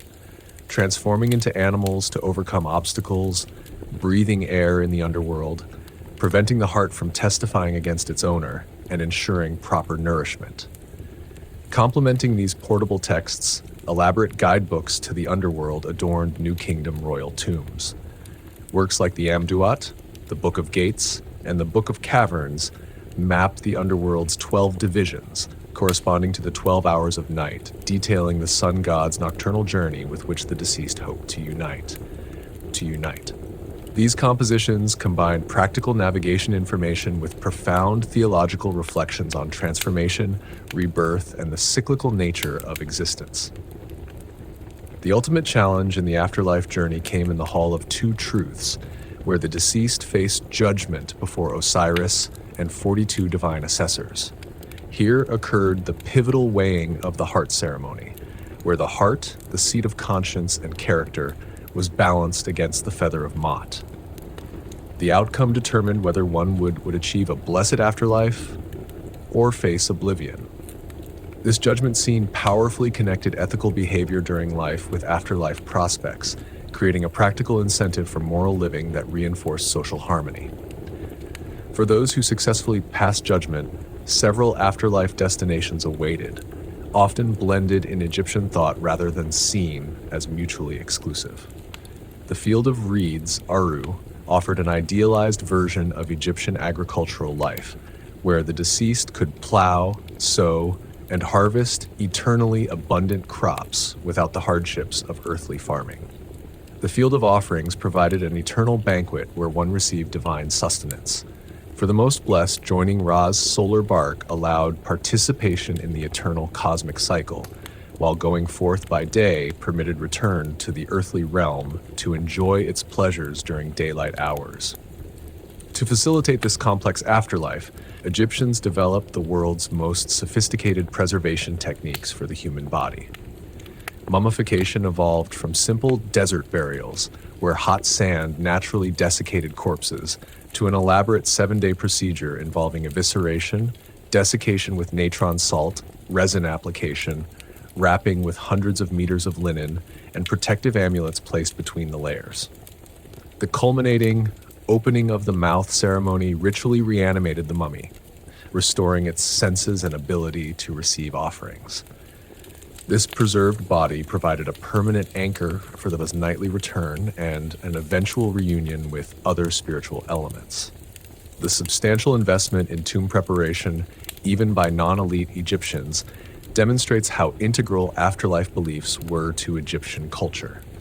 Tombs were conceived as houses of eternity, equipped with everything needed for a comfortable existence: furniture, clothing, toiletries, food, drink, games, and texts for entertainment and religious practice. Tomb decoration emphasized pleasant earthly scenes, such as banquets, hunting, fishing, and family gatherings that the deceased wished to magically continue enjoying. Meanwhile, statues provided alternate homes for the Ka, and inscriptions preserved the all-important name without which one could not be identified for offerings or remembered by the living. Family obligations to the deceased didn't end with burial. The living were expected to maintain tomb offerings, remember the dead through speaking their names, and perform rituals that sustained their afterlife existence. In return, well-provided deceased relatives could intercede with greater gods on behalf of the living or use their supernatural abilities to protect family members. This reciprocal relationship created a community spanning the boundary between living and dead, with practical obligations flowing in both directions. While Egyptian afterlife concepts evolved substantially over time, becoming increasingly complex and democratized, they maintained remarkable continuity in fundamental optimism. Unlike the shadowy, diminished underworld existence found in Mesopotamian beliefs or the early Hebrew conception of Sheol, the Egyptian afterlife offered the possibility of a fully realized, even enhanced, existence. The blessed dead were typically called the living ones, reflecting the Egyptian view that proper preparation allowed genuine life to continue indefinitely beyond the grave. This afterlife vision profoundly shaped Egyptian culture, from architecture and art to ethics and daily practices. The promise of eternal life motivated adherence to Ma'at, as one's heart would literally testify about one's deeds in the divine court. The need to be remembered by the living encouraged contributions to the community and family during life. The desire for a furnished tomb stimulated artistic production and craft specialization, while elite competition for impressive monuments drove architectural innovation. Perhaps most significantly, Egyptian afterlife beliefs provided a framework for confronting mortality that emphasized continuity rather than rupture, preparation rather than fear, and the ultimate triumph of life over death. By conceptualizing death as a transformative passage rather than an end, Egyptians created a cultural response to mortality's universal challenge that allowed them to embrace life's pleasures while acknowledging its temporary nature. Their elaborate mortuary culture represents not an obsession with death, but a passionate affirmation that existence, properly prepared for, need not end with the body's failure. Before mortal pharaohs ruled the Nile Valley, the Egyptians believed their land had been governed directly by the gods themselves. This mythical era, called Zepi, or the First Time, established the pattern for all subsequent kingship and formed the mythological foundation of Egyptian political theology. According to the Turin King List and other ancient records, divine rule lasted for thousands of years before gradually transitioning to semi-divine rulers and finally to fully human pharaohs. This mythological prehistory wasn't regarded as mere legend, but as actual history, providing the essential framework that legitimized the institution of kingship throughout Egyptian civilization. The divine reign began with the creator deity himself, whether named Atum, Ra, or Ptah, depending on the theological tradition. Having established the cosmos and its fundamental order, the creator ruled as the first king, establishing the archetypal pattern of divine authority. In many accounts, Ra's reign represented a golden age of perfect harmony when humans and gods lived in closer communion, no disease, strife, or falsehood existed, and creation perfectly reflected the divine intent. This paradisiacal era established the ideal against which all subsequent periods were measured, explaining why Egyptians looked perpetually backward to a perfect past rather than forward to future progress. This idyllic state eventually deteriorated when humans began plotting against the elderly Ra. In the myth of the heavenly cow, preserved on several New Kingdom royal tombs, Ra learned of humanity's rebellious plans and summoned a divine council to determine their punishment. On his behalf, the goddess Hathor transformed into her fierce aspect, Sekhmet, and began slaughtering the disloyal humans. When Ra finally took pity on humanity and decided to halt the massacre, he had to trick Sekhmet by dyeing beer red to resemble blood, which he drank until too intoxicated to continue her rampage. Disillusioned with human ingratitude, Ra decided to withdraw from direct earthly rule, ascending to the heavens on the back of the celestial cow goddess Nut. Before departing, he reorganized cosmic governance, appointing Thoth as his vizier and representative on Earth, while entrusting Osiris with kingship over humanity. This mythical transfer of power established the pattern of delegated divine authority that would characterize Egyptian kingship. The pharaoh ruled not independently, but as the designated representative of divine power. The reign of Osiris became another mythological golden age, during which this benevolent deity taught humans agriculture, proper religious observance, and the arts of civilization. His rule exemplified the ideal king, governing through wisdom rather than force, promoting abundance and justice rather than exploitation. This harmonious period ended with his murder by Set, initiating the mythic cycle of disruption and restoration that would provide the theological template for understanding political transitions throughout Egyptian history. Following Osiris's death and posthumous conception, his son Horus grew to maturity and claimed his rightful inheritance. The ensuing struggle between Horus and Set for Egypt's throne provided the mythological precedent for all royal succession and legitimacy claims. When Horus finally prevailed, receiving the crown as his birthright, he established the fundamental pattern that every Egyptian king would follow. The living pharaoh was Horus incarnate, while his deceased predecessor became identified with Osiris. After these fully divine rulers came legendary dynasties of semi-divine beings. The followers of Horus, the Shamsu-Hor, were described as partially divine rulers who governed during the transitional period between direct divine rule and human kingship.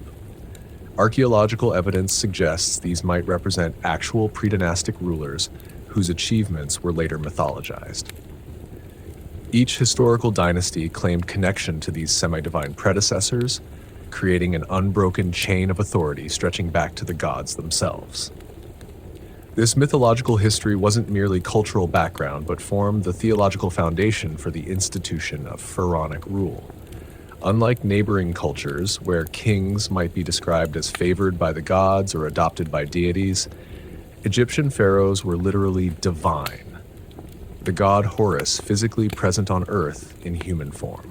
This wasn't metaphorical rhetoric, but a central theological claim that the living king embodied divine presence, making the pharaoh not just a political ruler, but a cosmic necessity, whose rituals and proper governance maintained universal order. The divine nature of pharaonic kingship manifested in royal titles, iconography, and rituals from the earliest dynasties. The pharaoh's titles included 5 names, each connecting him to different aspects of divine power. The Horus name, identifying him as the living embodiment of Horus, the Nebti name, associating him with the protective goddesses of Upper and Lower Egypt, the Golden Horus name, emphasizing his divine nature, the Prenamen, throne name, prefixed by King of Upper and Lower Egypt, and the Gomen, birth name, prefixed by Son of Ra. These weren't merely honorifics, but theological statements, positioning the king within the divine hierarchy and cosmic order. Royal regalia similarly expressed the pharaoh's divine status. The crook and flail, borrowed from Osiris iconography, identified the king with this resurrected god. The uraeus serpent on the royal brow represented the fiery eye of Ra that destroyed enemies. The false beard connected the king to Osiris's appearance. Even the characteristic Egyptian stance seen in royal statues, left foot forward, arms rigid, gaze fixed on eternity, expressed superhuman qualities, transcending mortal limitations. Upon coronation, the new king underwent rituals that transformed him from a private individual to a divine incarnation. The most important ceremony, poorly understood due to its secret nature, involved what Egyptologists call the transfiguration ritual, in which the mortal human became fully identified with Horus. Coronation texts describe the king receiving the crowns of Upper and Lower Egypt directly from the hands of the gods, being suckled by divine mothers, and receiving the breath of life from deities who made room for him in their midst. Throughout his reign, the pharaoh performed rituals essential for cosmic maintenance. The most crucial was the daily temple ritual, performed personally in the main state temples or by priests acting explicitly as royal deputies. In this ceremony, the king approached the divine image, broke its shrine seal, performed purifications, presented offerings, and received divine blessings, all actions ensuring continued divine presence in Egypt and proper cosmic function. This wasn't a mere ceremony, but vital cosmic work upon which creation's stability depended. By the New Kingdom, the concept of divine kingship developed further complexity through the royal Ka, a divine essence of kingship that transcended individual rulers. Unlike the personal Ka possessed by every human, the royal Ka represented the divine office of kingship itself, passing from one pharaoh to the next while maintaining continuity. Special temples called mansions of the royal Ka were built where this divine essence could receive offerings and rituals, emphasizing that phonic divinity involved both the individual ruler and the eternal institution he temporarily embodied. The divine nature of kingship created theological challenges when historical realities diverged from the ideal. Female rulers like Hatshepsut had to be depicted with masculine attributes in official art despite their biological sex, as the living Horus was conceptualized as male. Foreign conquerors who became pharaohs, like the Hyksos or later Persians, needed to adopt Egyptian royal iconography and theology to legitimize their rule. Even periods of civil war or divided kingship required complex theological explanations, often presented as recapitulations of the Horus-Set conflict, requiring the eventual restoration of proper order. Perhaps the most dramatic theological challenge came during Akhenaten's religious revolution, when traditional conceptions of divine kingship were radically transformed. While traditional pharaohs functioned as intermediaries between humanity and multiple deities, Akhenaten claimed unique access to the Aten, the solar disk, positioning himself as the sole interpreter of divine will. His revolutionary theology made the king and his family the only channel through which divine blessing could flow, creating an unprecedented concentration of religious and political power. This theological innovation proved unsustainable, collapsing after his death with a forceful return to traditional concepts of divine kingship. Despite such periods of innovation or disruption, the fundamental concept of phonic divinity remained remarkably stable across 3 millennia. Even during the late period, when Egypt faced repeated foreign domination, the theological framework persisted. Greek to Egyptian rulers adopted Egyptian royal regalia and religious duties, while even Roman emperors were depicted on temple walls in traditional garb, performing essential rituals. The theological necessity of divine kingship for cosmic maintenance made abandoning the concept unthinkable, regardless of political realities. For ordinary Egyptians, the pharaoh's divine nature didn't translate into freedom from criticism or absolute power. The concept of Ma'at constrained legitimate royal authority within ethical boundaries. Wisdom texts advised kings on proper governance, while pessimistic literature from periods of instability openly criticized rulers who failed their divine responsibilities. The ideal divine king governed justly, maintained Ma'at, defended Egypt from chaos, and ensured divine favor manifested as abundance and security. A pharaoh who failed these expectations might still claim divine status, but was understood to be failing his cosmic function. The pharaoh's divinity made him not just Egypt's ruler, but its chief priest, cosmic maintainer, and living embodiment of proper order. Through the king, the realm of the gods and the human world remained connected, with divine blessing flowing through the pharaoh to sustain creation. This theological framework provided remarkable stability for one of history's longest-lasting political institutions, allowing Egyptian kingship to absorb tremendous historical changes while maintaining its essential character and legitimizing function across the millennia. Beyond the majestic gods and goddesses who dominated Egyptian religious life, existed a shadow realm populated by extraordinary beings, formidable monsters, and supernatural entities that embodied the more dangerous and chaotic aspects of the cosmos. These creatures, some terrifying, others protective, many ambivalent, played crucial roles in Egyptian mythology, representing forces that threatened cosmic order or paradoxically helped maintain it. Unlike the major deities who received temple worship and regular offerings, these supernatural beings operated at the margins of ordered existence in the liminal spaces between categories, embodying the uncanny forces that both frightened and fascinated the ancient Egyptians. Most fearsome among these entities was Apep, also called Apophis, the gigantic serpent who represented absolute chaos and non-existence. Unlike Set, who embodied necessary but dangerous natural forces like storms and desert heat, Apep represented anti-creation itself, the primordial nothingness that threatened to dissolve all existence back into undifferentiated chaos. Described as a serpent of many coils, measuring as long as the underworld itself, Apep attacked Ra's solar boat each night, attempting to swallow the sun and extinguish its life-giving light forever. What made Apep particularly terrifying was his immortality. Unlike the gods who could be killed or dismembered in Egyptian mythology before being restored, Apep could never be permanently destroyed. Each night, the serpent was speared, cut into pieces, burned, or bound, only to regenerate for the next night's confrontation. This eternal antagonist represented entropy itself, the tendency of ordered systems to break down, that required constant vigilance and effort to combat. The Egyptians performed ritual execration against Apep, symbolically destroying his image by stabbing wax effigies, trampling drawings of the serpent, or burning papyri bearing his name. These magical practices were designed to assist Ra in his nightly battle against chaos. While Apep threatened cosmic existence, Ammit, the devourer of hearts, menaced individual immortality. This composite monster, depicted with the head of a crocodile, the front body of a lion, and the back body of a hippopotamus, combined Egypt's most dangerous animals into a single horrifying entity. Ammit crouched beside the scales of judgment in the Hall of Two Truths, eagerly awaiting hearts that failed the weighing against Mot's feather. Consuming these hearts resulted in the second death, not mere physical demise, but complete spiritual annihilation, the most terrifying fate imaginable to Egyptians who had devoted enormous resources to ensuring eternal existence. Interestingly, despite her terrifying function, Ammit was not considered evil or demonic in Egyptian theology.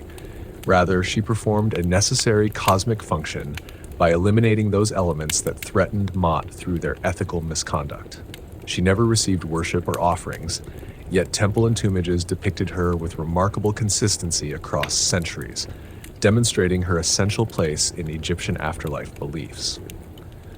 The threat Ammit posed created powerful motivation for ethical living, translating abstract concerns about cosmic order into visceral fear of personal extinction.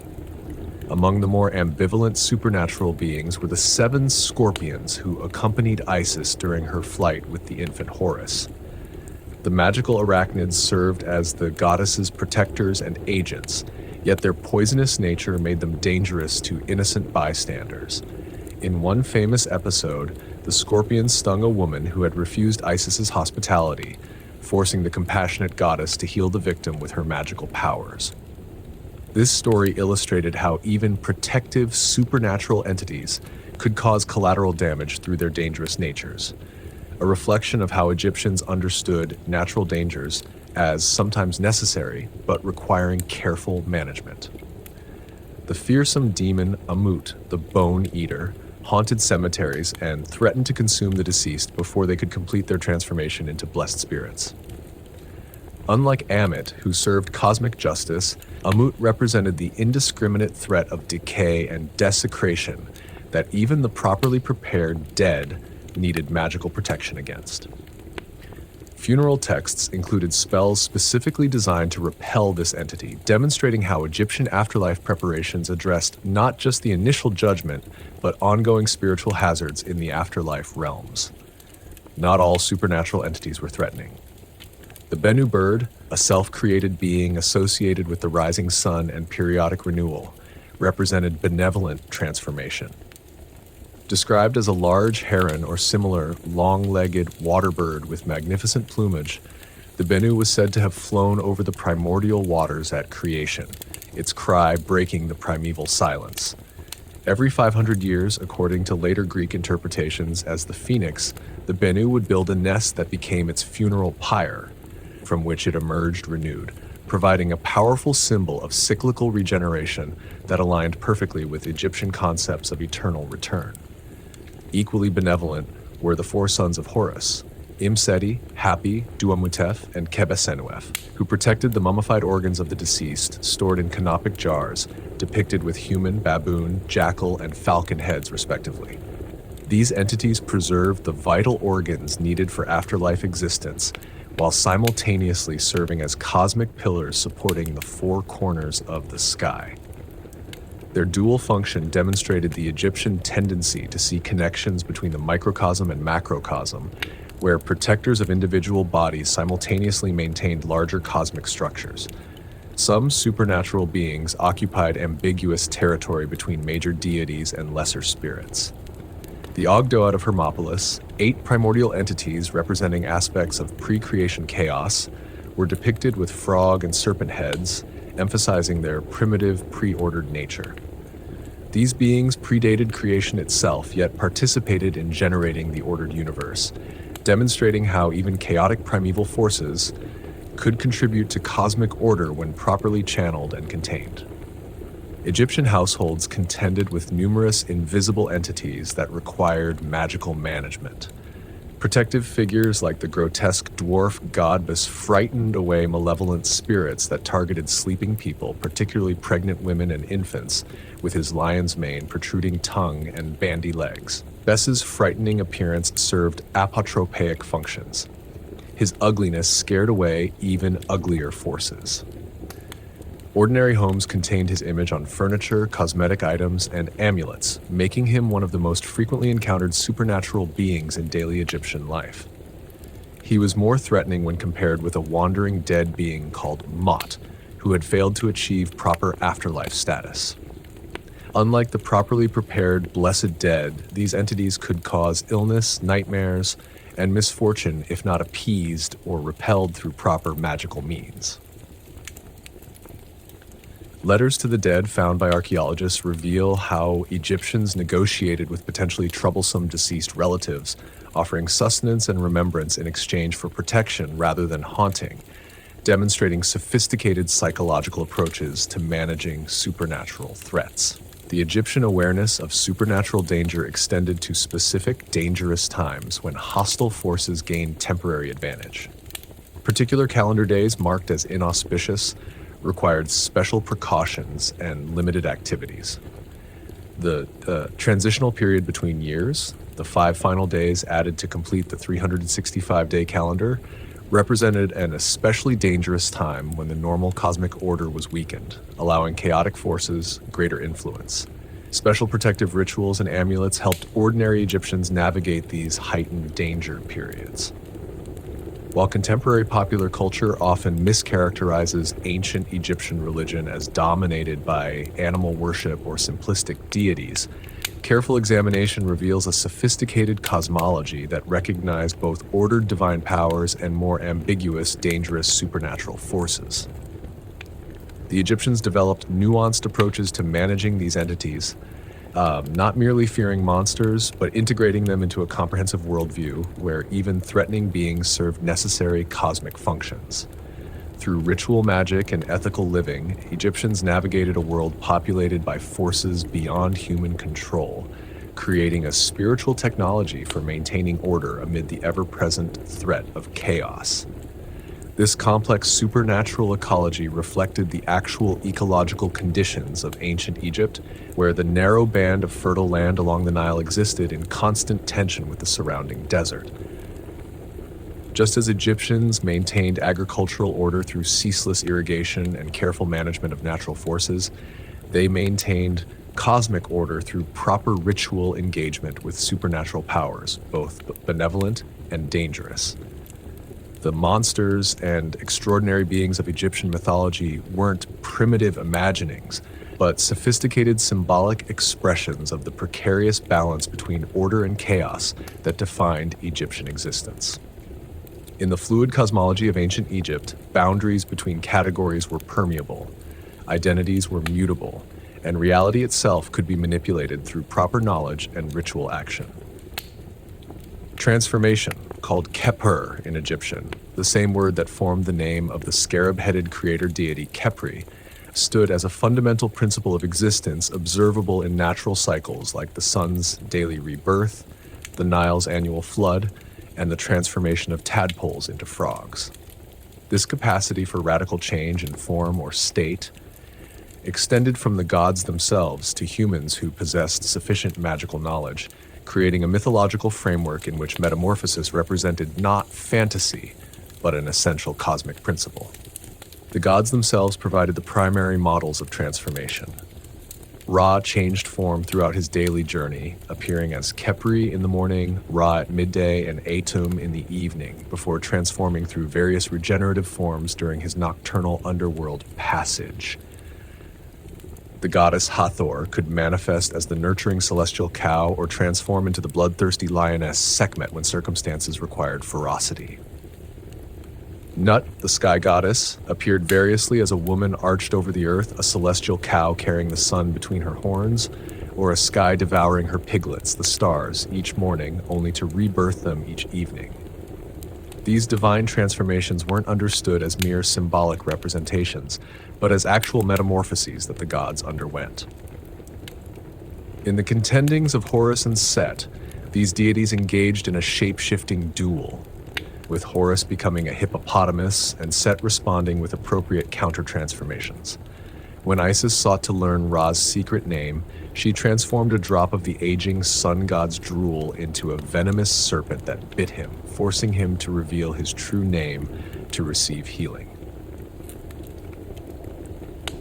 In countless other myths, deities transform themselves or others as essential plot elements, demonstrating the fundamental Egyptian belief that form was mutable rather than fixed, even for the most powerful cosmic beings. The mythic principle of transformation extended to deceased humans seeking afterlife existence. The Egyptian Book of the Dead, more accurately called the Book of Coming Forth by Day, contained numerous spells enabling the deceased to transform into various creatures or entities. Spell 76 allowed transformation into a falcon, Spell 77 into a hawk, Spell 83 into a phoenix, Spell 84 into a heron, and others facilitated becoming a lotus, divine light, a god, or various other beneficial forms. These transformations weren't understood as symbolic, but as actual metamorphoses that the properly prepared deceased could undergo, allowing navigation of afterlife challenges through the adoption of appropriate forms. The magical concept of becoming extended beyond physical transformation to identity assimilation. Through proper ritual and recitation, a person could declare, "I am Osiris," or "I am Ra," and temporarily access the powers and protection of that deity. This principle, called Henm in Egyptian, sometimes translated as identification or unification, allowed ritual practitioners to participate in divine power by temporarily merging their identity with a higher cosmic entity. During funeral rituals, for instance, the Imam would declare, "I am Anubis," to access the divine knowledge necessary for proper mummification. This concept appears strikingly in the Egyptian understanding of images and statues. When properly activated through the opening of the mouth ceremony, a statue wasn't merely a representation of a person or deity, but became a valid receptacle for their ka, life force, capable of receiving offerings and providing blessings. The ritual transformed inert material into a living vessel, demonstrating the Egyptian belief that proper knowledge and ritual could fundamentally alter an object's metaphysical nature. Central to Egyptian concepts of transformation was the power of words and names. Unlike modern cultures that often treat names as arbitrary labels, Egyptians considered a name, Ren, to be an essential component of personal existence. To know something's true name was to have power over it, a principle dramatically illustrated in the myth where Isis poisoned Ra and forced him to reveal his secret name in exchange for healing. By learning this name, Isis gained a portion of Ra's power, demonstrating why many deities kept their true names hidden.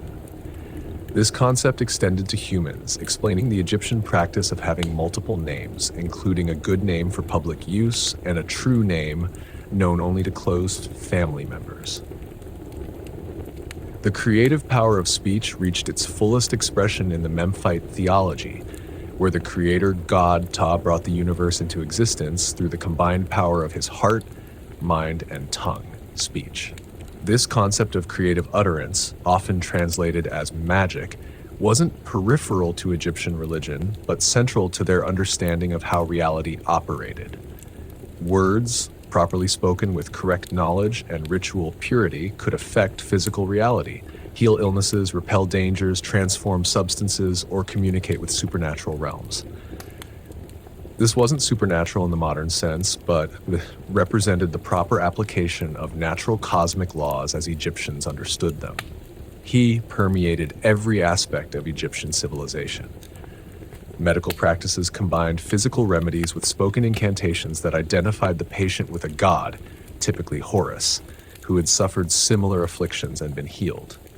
Agricultural activities incorporated verbal formulas ensuring fertility and protection from pests.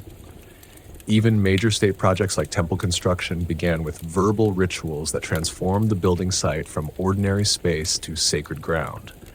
Rather than seeing these practices as separate from practical activities, Egyptians understood verbal and material components as equally necessary aspects of effective action in a cosmos responsive to properly formulated speech. Egyptian magic operated through several key principles that revealed their sophisticated understanding of symbolic action. One fundamental concept was that of the pa-pro, part represents the whole. A lock of hair, nail clipping, or written name could stand in magically for the entire person, allowing either protective or harmful magic to affect someone through these connected parts. This principle explains why royal names were carefully guarded, why two tomb images of dangerous creatures sometimes had their heads or legs removed to neutralize their power, and why substitution magic using wax figures could transfer illness from a patient to the destroyed surrogate. Another operational principle was sympathetic correspondence, the idea that things sharing qualities could affect each other across distances. Red substances like carnelian or jasper corresponded to blood and life force, making them effective in healing blood disorders. Images of the young sun god rising could facilitate the rejuvenation of the deceased. Words written in specific colored inks activated corresponding cosmic forces. These weren't arbitrary associations, but reflected the Egyptian understanding of a universe bound together by networks of sympathetic connection that ritual specialists could activate. The ultimate embodiment of magical transformation came in the person of Isis, goddess of magic par excellence. While numerous deities employed magical powers, Isis represented Heka in its purest form, creative transformation that could overcome even death itself.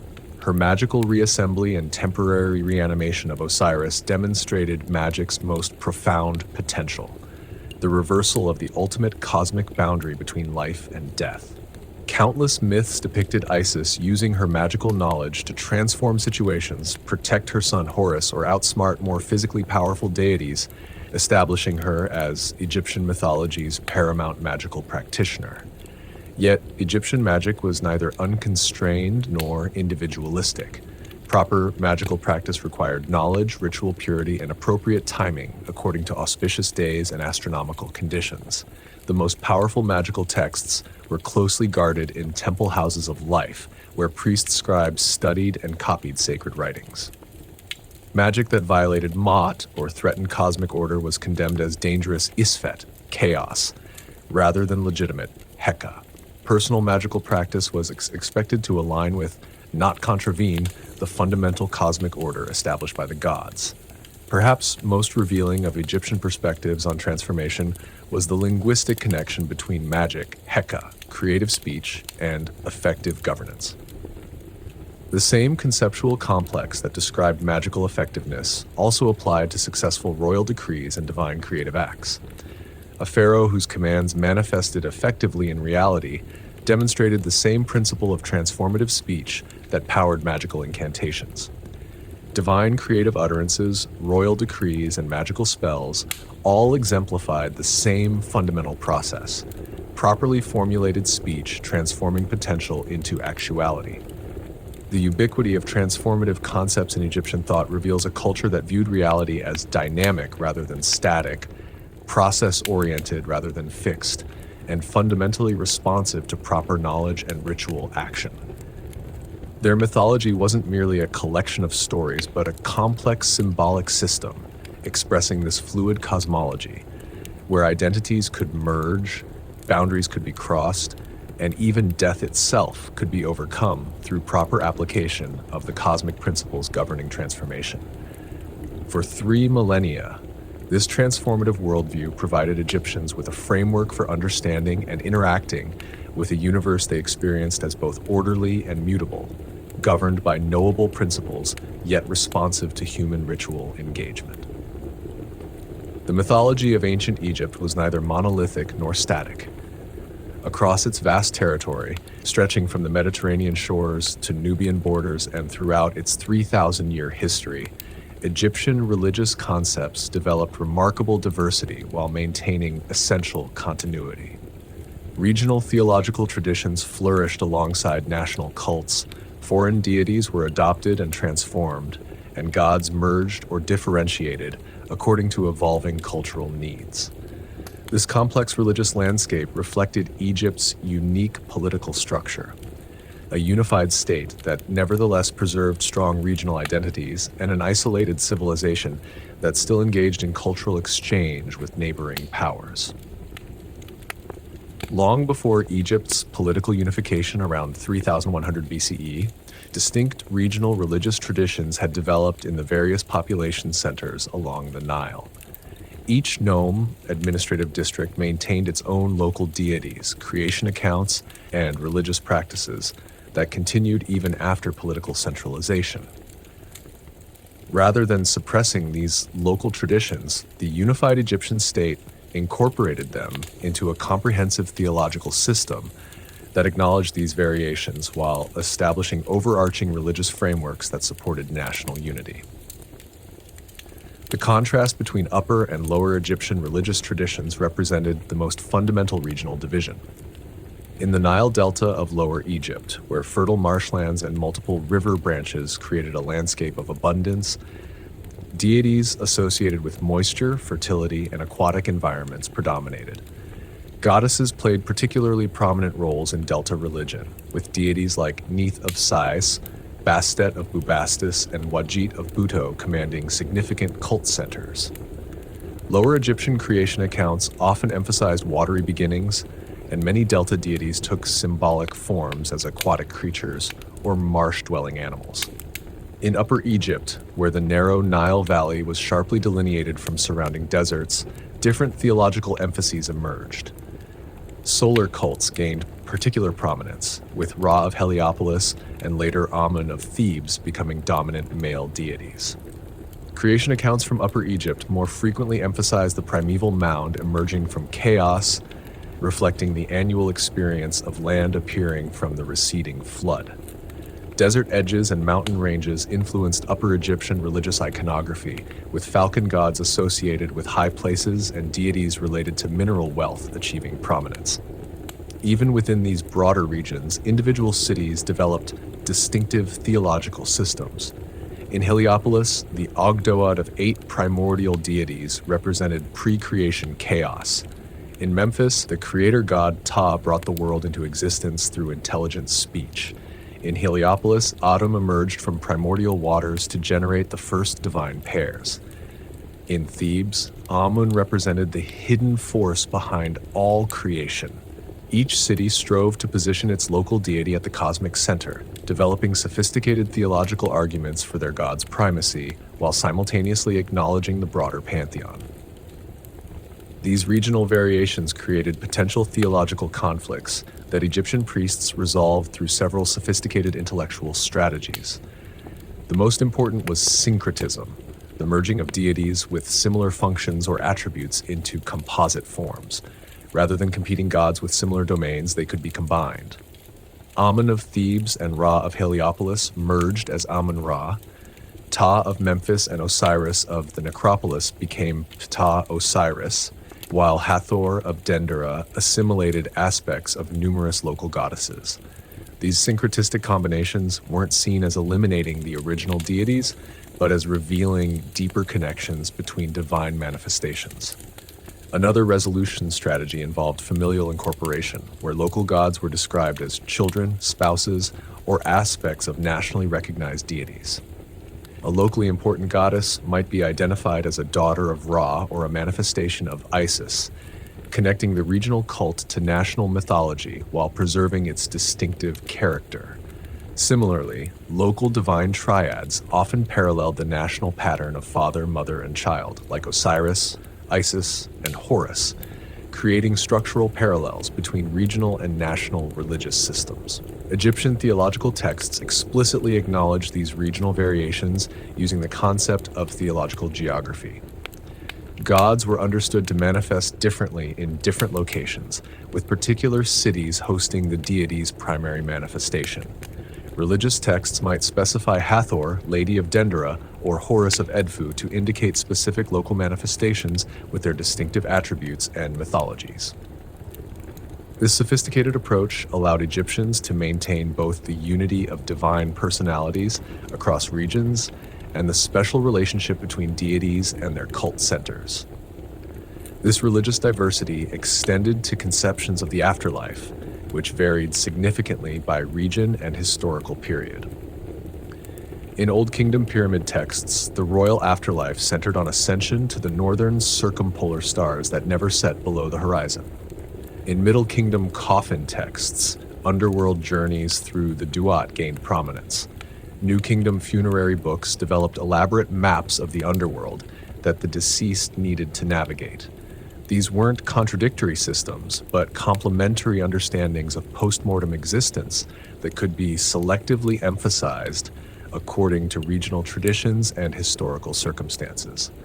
Beyond regional Egyptian variations, foreign religious influences periodically entered Egyptian mythology, especially in border regions and during periods of international contact. In the eastern delta, Canaanite deities like Baal, Anat, and Astarte were incorporated into Egyptian worship, sometimes identified with or married to Egyptian counterparts. The Canaanite storm god Baal was associated with Seth, while the warrior goddess Anat became Seth's consort in some traditions. These foreign deities weren't simply imported wholesale, but were transformed through Egyptianizing iconography, integrated into existing mythological frameworks, and adapted to Egyptian ritual patterns. During the New Kingdom, when Egypt controlled territories stretching into the Near East, foreign gods received official recognition while being subordinated to the Egyptian cosmic hierarchy. The pharaoh Amenhotep III built a temple to the Canaanite goddess Astarte in Memphis, but depicted her as serving the Egyptian gods. The Nubian god Denon was incorporated into Egyptian religion, but reinterpreted as an aspect of Horus. This pattern of adoption and adaptation allowed Egyptian religion to absorb foreign elements while maintaining its distinctive character and claims to cosmic primacy. Periods of foreign rule over Egypt produced particularly interesting religious developments. When the Hyksos, a Semitic people, controlled northern Egypt during the Second Intermediate Period, they adopted Egyptian religious forms while elevating their storm god associated with Seth to prominence. Later, Persian rulers presented themselves as traditional pharaohs fulfilling Egyptian cosmic roles, despite maintaining their Zoroastrian beliefs.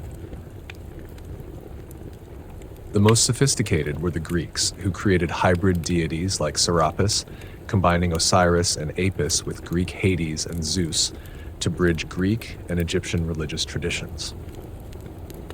Throughout Egyptian history, these religious variations generated periodic attempts at theological systematization. The priests of Heliopolis organized diverse creator gods into generational sequences, positioning local deities within the framework of the Great Ennead. The priests later elevated Amun to transcendent status while acknowledging other gods as his manifestations.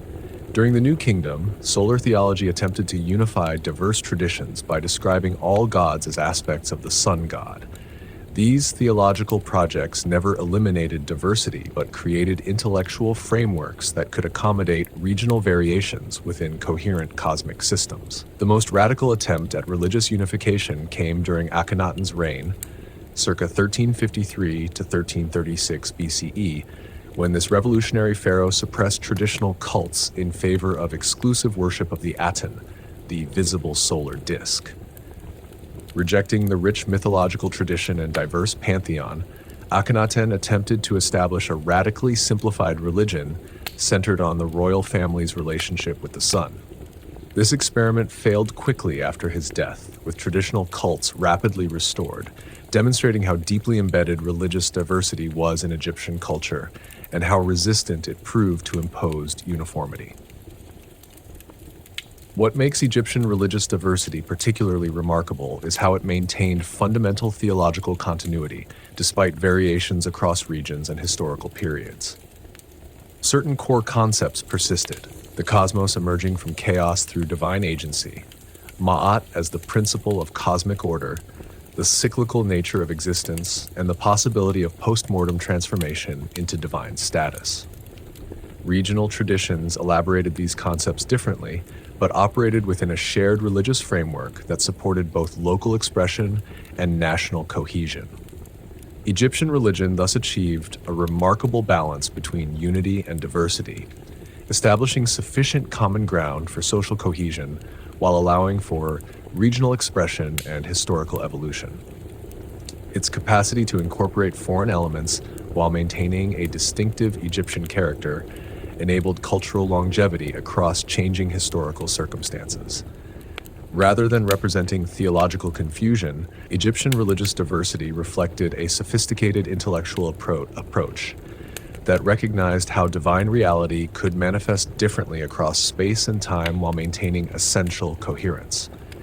A religious pluralism that valued both particular expressions and universal patterns within a complex mythological framework.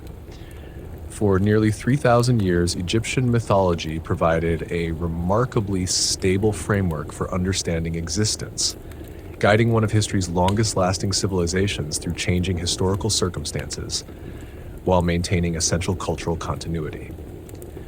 Yet even this enduring mythological system eventually faced decline, transformation, and apparent extinction. The story of how Egyptian mythology faded, yet paradoxically survived through cultural transmission and modern rediscovery, provides the final chapter in this epic mythological tradition. A tradition that continues to influence contemporary imagination, despite the millennia separating us from its original practitioners. The decline of Egyptian mythology occurred gradually over centuries, rather than through sudden collapse. During the late period, when Egypt faced repeated foreign invasions and political instability, traditional religion intensified rather than weakened. Archaic forms were revived, ancient texts recopied, and temple construction continued with renewed emphasis on historical authenticity. This archaizing trend represented a cultural response to external threats by emphasizing their distinctive religious traditions. Egyptians maintained cultural identity even when political independence faltered. The Ptolemaic period, following Alexander's conquest, introduced new complexities. Greek rulers positioned themselves as traditional pharaohs, adopting Egyptian royal regalia and religious roles while simultaneously introducing Hellenic cultural elements. The resulting religious landscape featured both traditional Egyptian cults and innovative hybrid forms like the god Serapis, deliberately created to appeal to both Egyptian and Greek sensibilities. Major temples like those at Edfu, Dendera, and Philae were constructed or expanded during this period, their walls covered with traditional mythological scenes despite their relatively recent dates. Roman rule, beginning in 30 BCE, initially maintained this policy of religious respect, with emperors depicted on temple walls in pharaonic regalia, performing traditional rites. Existing temples remained active religious centers, and Egyptian cults, like that of Isis, spread throughout the Roman Empire, demonstrating the continued vitality of Egyptian religious concepts, even as their homeland came under foreign domination. Egyptian priests maintained their traditional knowledge, hieroglyphic writing continued in religious contexts, and core mythological concepts remained intact despite increasing external pressures. The decisive challenge to traditional Egyptian religion came not from political changes, but from the spread of Christianity. By the 3rd century CE, Christian communities had established a significant presence in Egypt, particularly in Alexandria and other urban centers.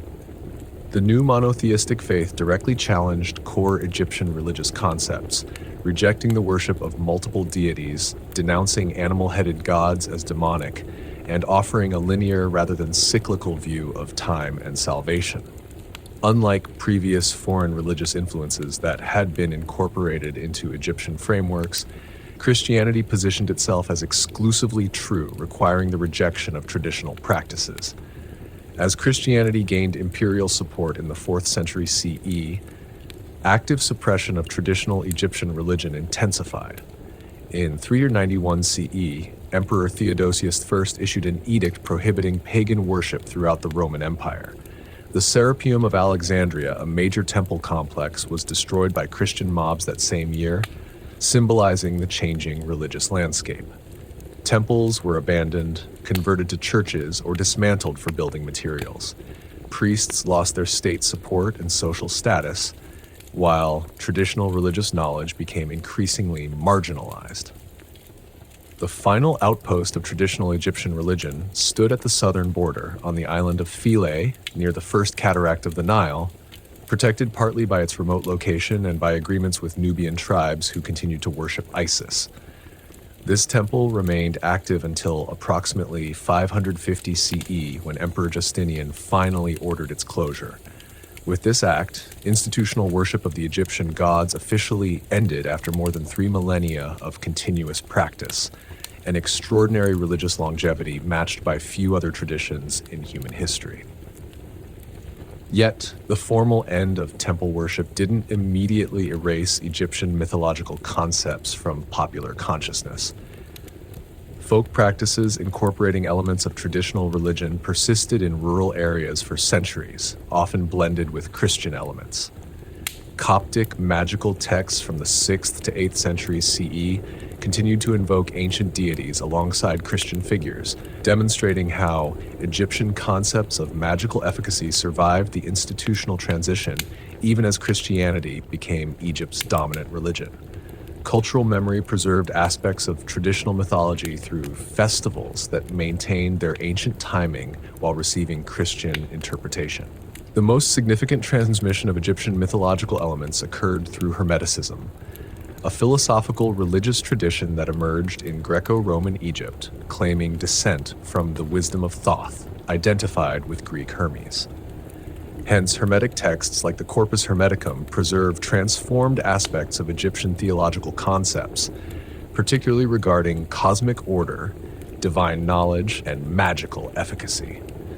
These writings later influenced Renaissance European thought, ensuring that certain Egyptian concepts, albeit in highly modified form, continued influencing Western intellectual traditions long after hieroglyphics became unreadable. A more direct but misunderstood transmission occurred through classical authors like Plutarch, Diodorus Siculus, and Ammianus, whose accounts of Egyptian religion preserved important mythological narratives, but interpreted them through Greek philosophical frameworks. Plutarch on Isis and Osiris provided the most complete surviving account of this Central Egyptian myth, but infused it with Platonic concepts foreign to the original Egyptian understanding.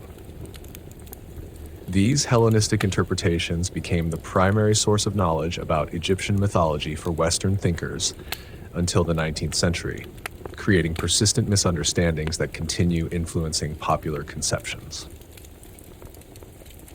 The decisive break in Egyptian mythological transmission came with the loss of hieroglyphic literacy. As traditional priesthoods disappeared, the ability to read hieroglyphics and consequently access original Egyptian religious texts vanished. The last dated hieroglyphic inscription comes from 394 CE, the last demotic from 452 CE. Without the ability to read original sources, direct knowledge of Egyptian mythology became inaccessible even to Egyptians themselves, who increasingly viewed the mysterious symbols on ancient monuments as magical rather than linguistic signs. For over a millennium, hieroglyphics remained unreadable. Egyptian mythology existed primarily through classical second-hand accounts and increasingly fantastical medieval interpretations. Renaissance scholars became fascinated with hieroglyphics, but misunderstood them as purely symbolic rather than phonetic writing, creating elaborate but entirely incorrect translations based on symbolic guesswork. Egyptian mythology was remembered but profoundly misunderstood, reduced to fragmentary concepts divorced from their original context and meaning.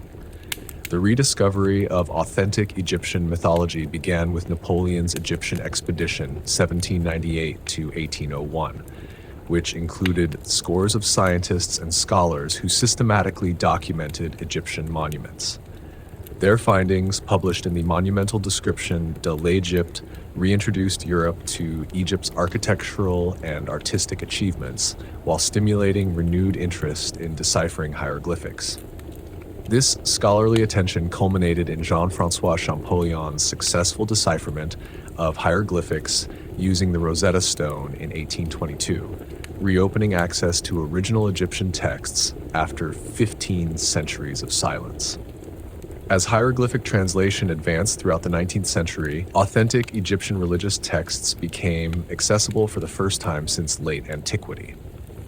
Pyramid texts, coffin texts, and the Book of the Dead revealed mythological concepts far more complex and sophisticated than those preserved in classical accounts.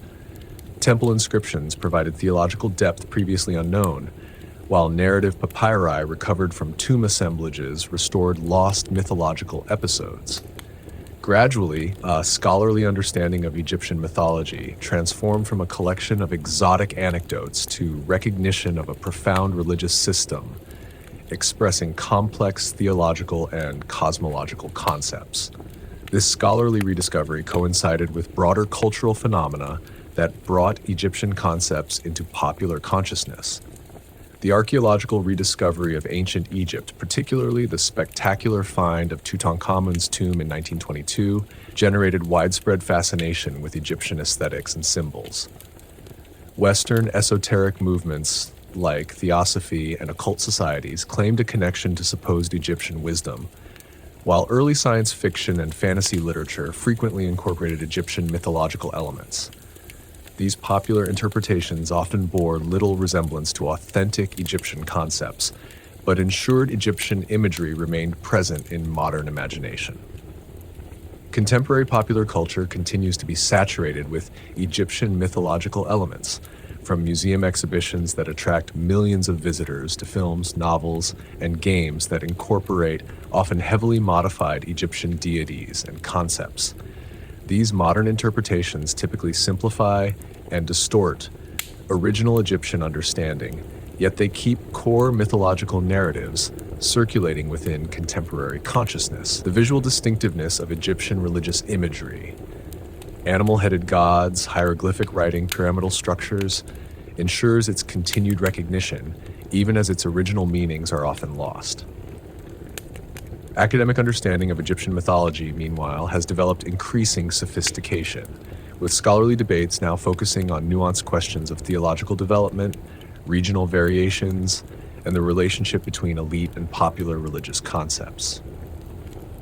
Archaeological discoveries continue providing new perspectives while applying anthropological and comparative religious methodologies to existing material yields fresh insights. The digital preservation and analysis of Egyptian religious texts make these sources increasingly accessible to scholars worldwide, enabling a more comprehensive understanding than ever before. What explains the continued fascination with Egyptian mythology across such vast chronological and cultural distances.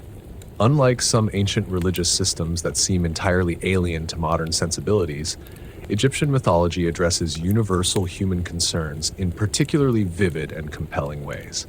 Its focus on renewal and regeneration, its optimistic view of posthumous existence, its integration of cosmic and ethical concerns, and its vivid visual expression of abstract concepts continue resonating with contemporary humans facing many of the same fundamental questions about existence, mortality, and meaning. Egyptian mythology thus occupies a paradoxical position in contemporary culture, simultaneously dead as a living religious tradition, yet strikingly alive in cultural memory and imagination.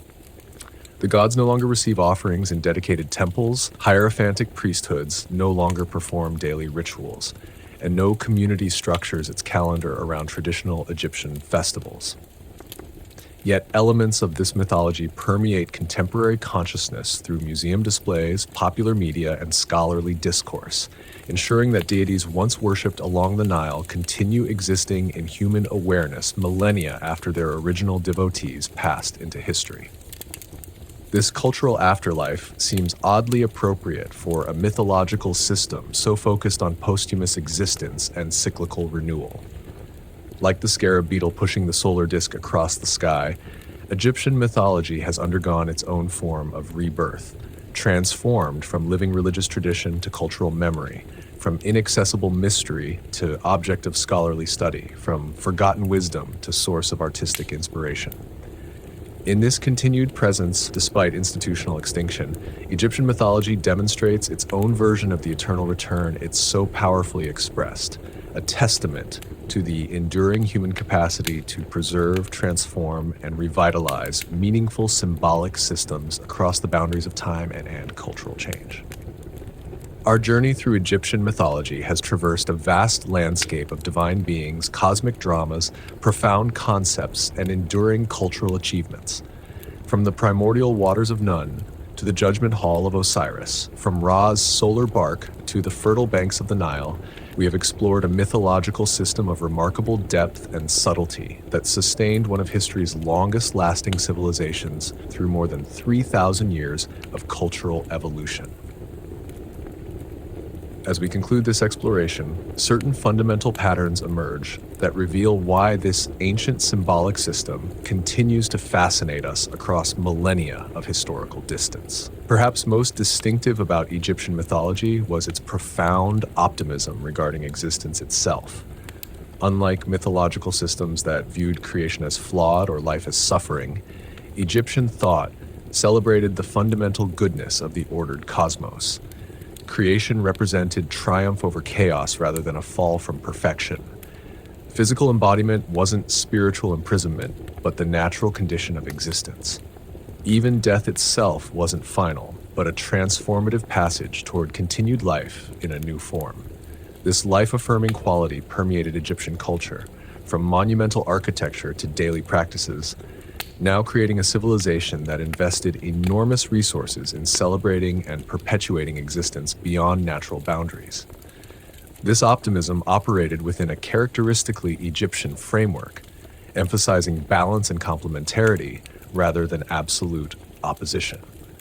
Where other traditions might position good and evil as irreconcilable opposites, Egyptian thought recognized the necessary tension between order and chaos, seeing both as essential cosmic principles requiring a proper relationship rather than the total victory of one over the other.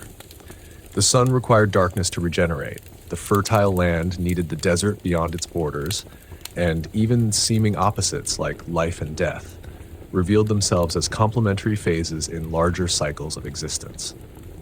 This nuanced perspective created a theological sophistication capable of addressing existence's complexity without reducing it to simplistic moral binaries. Egyptian mythology demonstrated remarkable capacity for both continuity and adaptation across changing historical circumstances. Core concepts established in pre-dynastic times remained recognizable into the Roman period, while specific expressions evolved to address new cultural contexts. This delicate balance between conservation and innovation allowed Egyptian civilization to maintain cultural coherence across enormous time spans while adapting to changing political, social, and intellectual conditions. The mythology was neither rigidly fixed nor chaotically reinvented, but organically developed within established frameworks, demonstrating how symbolic systems can evolve while maintaining essential identity. The Egyptian mythological world was characterized by multiplicity within unity, diverse perspectives and expressions operating within overarching cosmic patterns.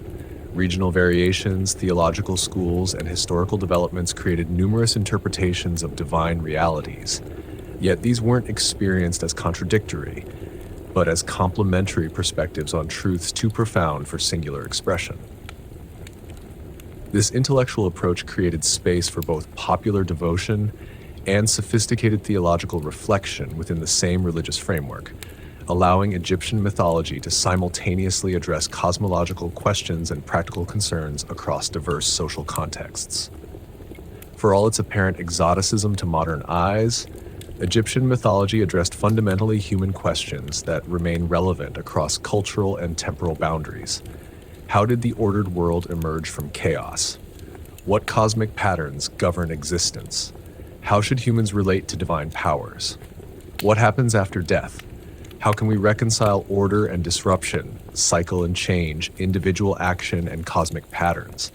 These essential questions receive distinctive Egyptian answers, expressed through culturally specific imagery. Yet, the underlying concerns remain recognizable to contemporary humans still grappling with mortality, meaning, and our place within larger patterns of existence. The visual distinctiveness of Egyptian mythological expression, animal-headed deities, hieroglyphic writing, monumental architecture, has ensured its continued recognition in cultural memory, despite the extinction of its original religious practice. This powerful visual language communicated complex theological concepts through immediately recognizable symbolic forms, creating a mythological system particularly well-suited for transmission through artistic representation. Even viewers unfamiliar with Egyptian theology instantly recognize its distinctive aesthetic, which continues influencing contemporary visual culture from museum exhibitions to popular entertainment. At its core, Egyptian mythology expressed profound awareness of existence as a process rather than a fixed state, dynamic patterns of becoming rather than static being. Creation wasn't a completed event, but required continual maintenance against entropic forces. Divine beings weren't unchanging entities, but fluid manifestations capable of transformation and combination. Humans weren't finished creations, but beings in process toward posthumous divine status. This process orientation created a mythological system exceptionally attuned to natural patterns of growth, decline, and renewal observable in the Egyptian environment, from the Nile's annual cycle to celestial movements to human development. The enduring appeal of Egyptian mythology stems partly from its remarkable balance between accessibility and mystery. Its vivid imagery and dramatic narratives provide immediate points of entry for even casual engagement, while its theological sophistication rewards deeper exploration with increasingly profound insights. The visual impact of a falcon-headed god or a golden-winged goddess captures immediate attention. Yet behind these striking images lie complex cosmological concepts that have engaged scholarly analysis for centuries. This layered approach allows Egyptian mythology to simultaneously function as a popular cultural reference and a subject of serious philosophical investigation. Perhaps most significantly, Egyptian mythology created a comprehensive framework integrating cosmic, social, and personal dimensions of existence into a coherent whole. The same concepts that explained universal patterns also guided social institutions and personal conduct, creating a seamless connection between cosmic order and individual experience.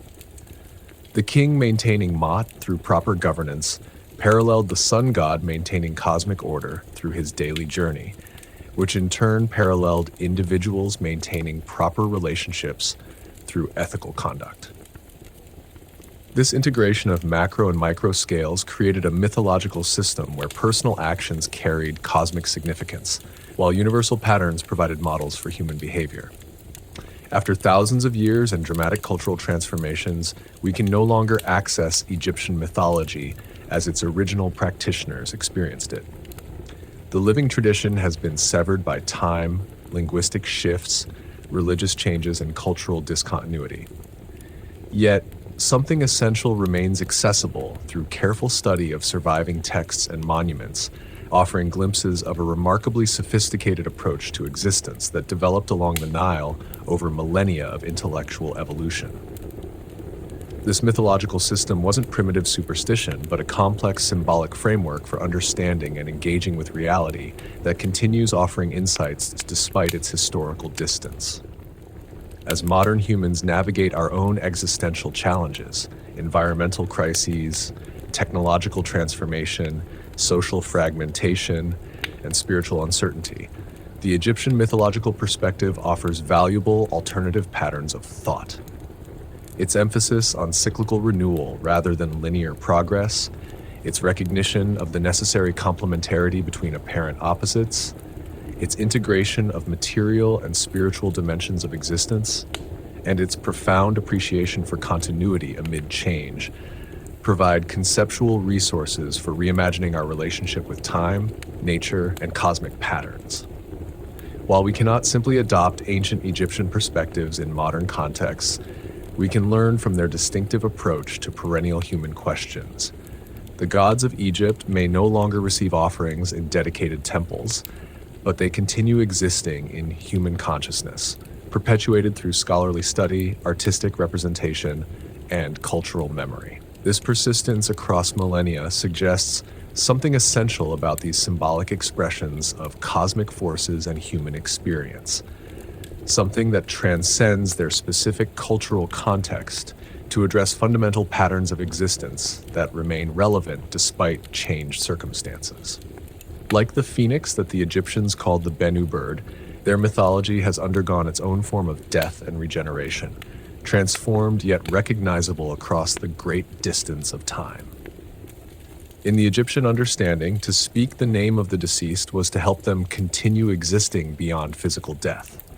As we have spoken the names of Osiris, Isis, Ra, Horus, and Anubis throughout this exploration, we have participated in this ancient practice of remembrance that defeats final extinction. Though their temples have fallen and their priesthoods dispersed, the gods of Egypt remain present in human awareness, a testament to both the transience of specific religious institutions and the enduring power of mythological symbolism to express profound truths about existence that continue resonating across the boundaries of time, language, and cultural change.